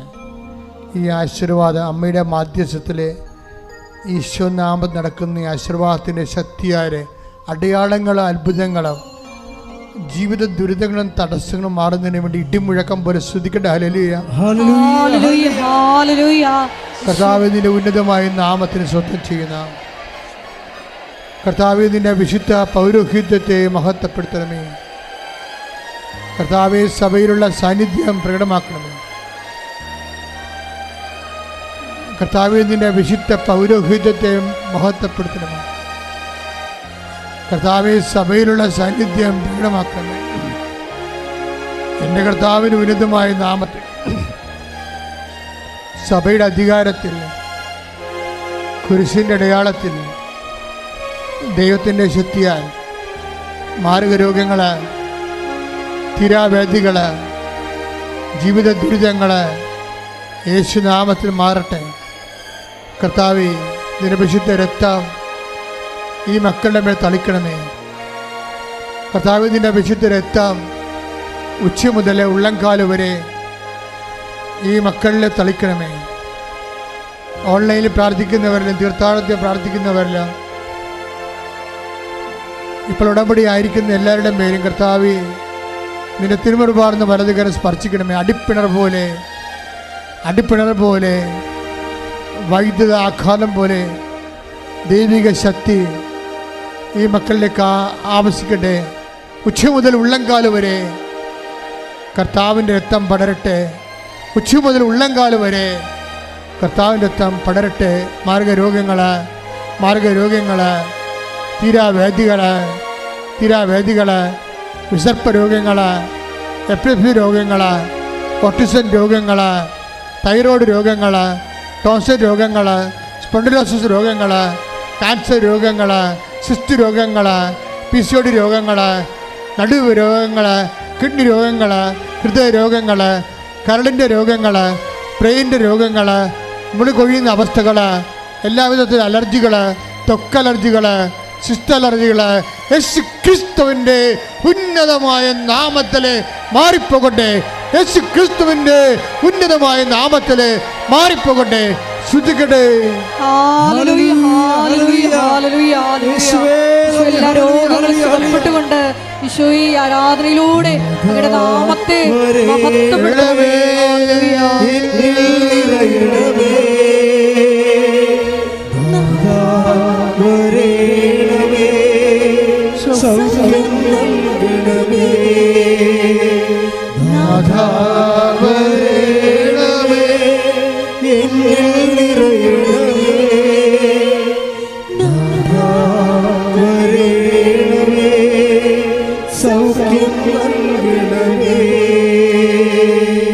എൻ്റെ മക്കളെ, ക്രിസ്തുവിൽ പ്രത്യാശ അർപ്പിക്കുമ്പോൾ, അമ്മയുടെ മാധ്യസ്ഥതനണയുമ്പോൾ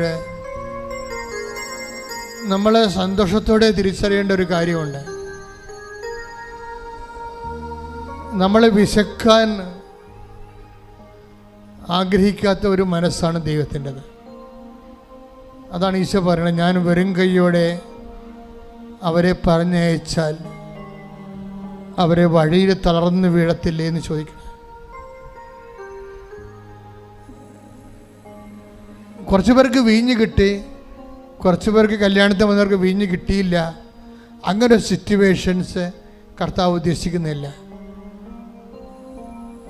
എല്ലാവർക്കും എല്ലാം കിട്ടണമെന്നുള്ള ആഗ്രഹത്തിലാണ് ഭൗതിക സാഹചര്യങ്ങളെ ഈശോ കാനായിലെ കല്യാണത്തിലെ വെള്ളം വീഞ്ഞാക്കുന്നതിലൂടെ ദൈവത്തിൻ്റെ ഒരു മനസ്സ് വെളിപ്പെടുത്തുന്നത്. എനിക്ക് ദൈവത്തിൻ്റെ ഈ മനസ്സിനെക്കുറിച്ച് പണ്ട് മുതലേ ഉൾക്കാഴ്ച ഉണ്ടായിരുന്നു. ദൈവത്തിൻ്റെ മനസ്സെന്താണ്? ദൈവത്തിൻ്റെ മനസ്സ് പാവപ്പെട്ടവൻ്റെ കൂടെയാണ്. പാവപ്പെട്ടവനെന്ന് വെച്ച് കഴിഞ്ഞാൽ പൈസ ഇല്ലാത്തവനെന്നല്ല എൻ്റെ അർത്ഥം. അത് മാത്രമില്ല, ഏതെല്ലാം തരത്തിൽ നിനക്ക് ഇല്ലായ്മ ഉണ്ടോ അവൻ്റെ കൂടെയാണ് കർത്താവ് നിൽക്കുന്നത്. എല്ലാം പരിഹരിക്കാൻ നിന്നെ ദൈവത്തിന് കഴിയും. ദൈവത്തിന് എല്ലാത്തിനും മറുപടിയുണ്ട്.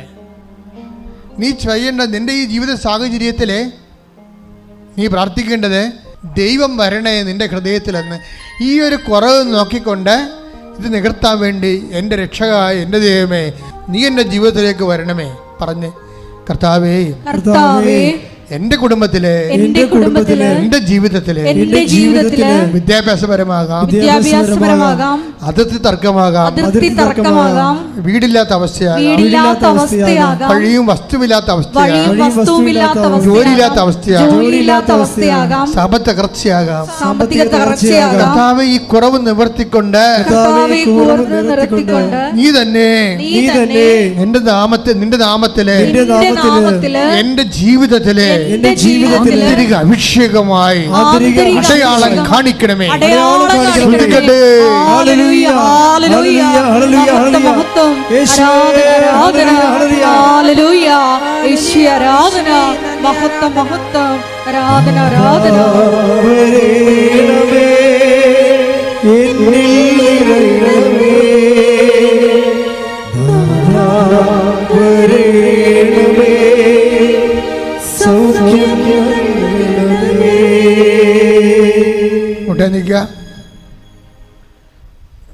ഉടമ്പടി വച്ചിരിക്കുന്ന കാര്യങ്ങളെ കർത്താവിൻ്റെ തിരുസന്നിധിയിൽ സമർപ്പിച്ച് പ്രാർത്ഥിക്കുക, മൗനമായി പ്രാർത്ഥിക്കുക.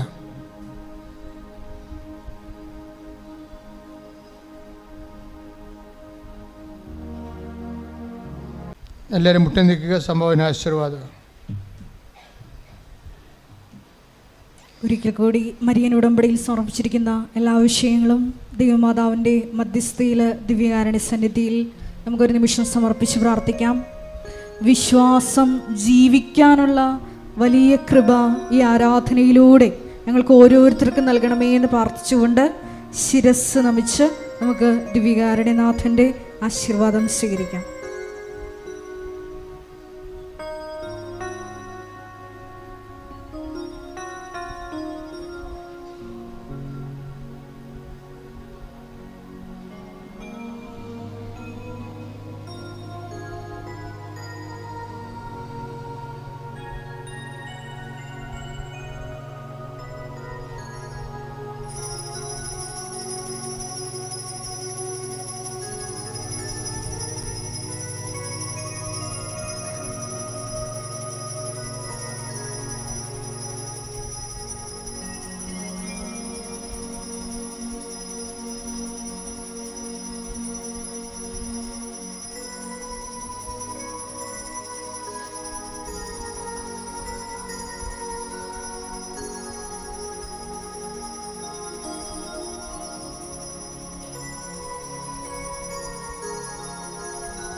പരിശുദ്ധ പരമമാ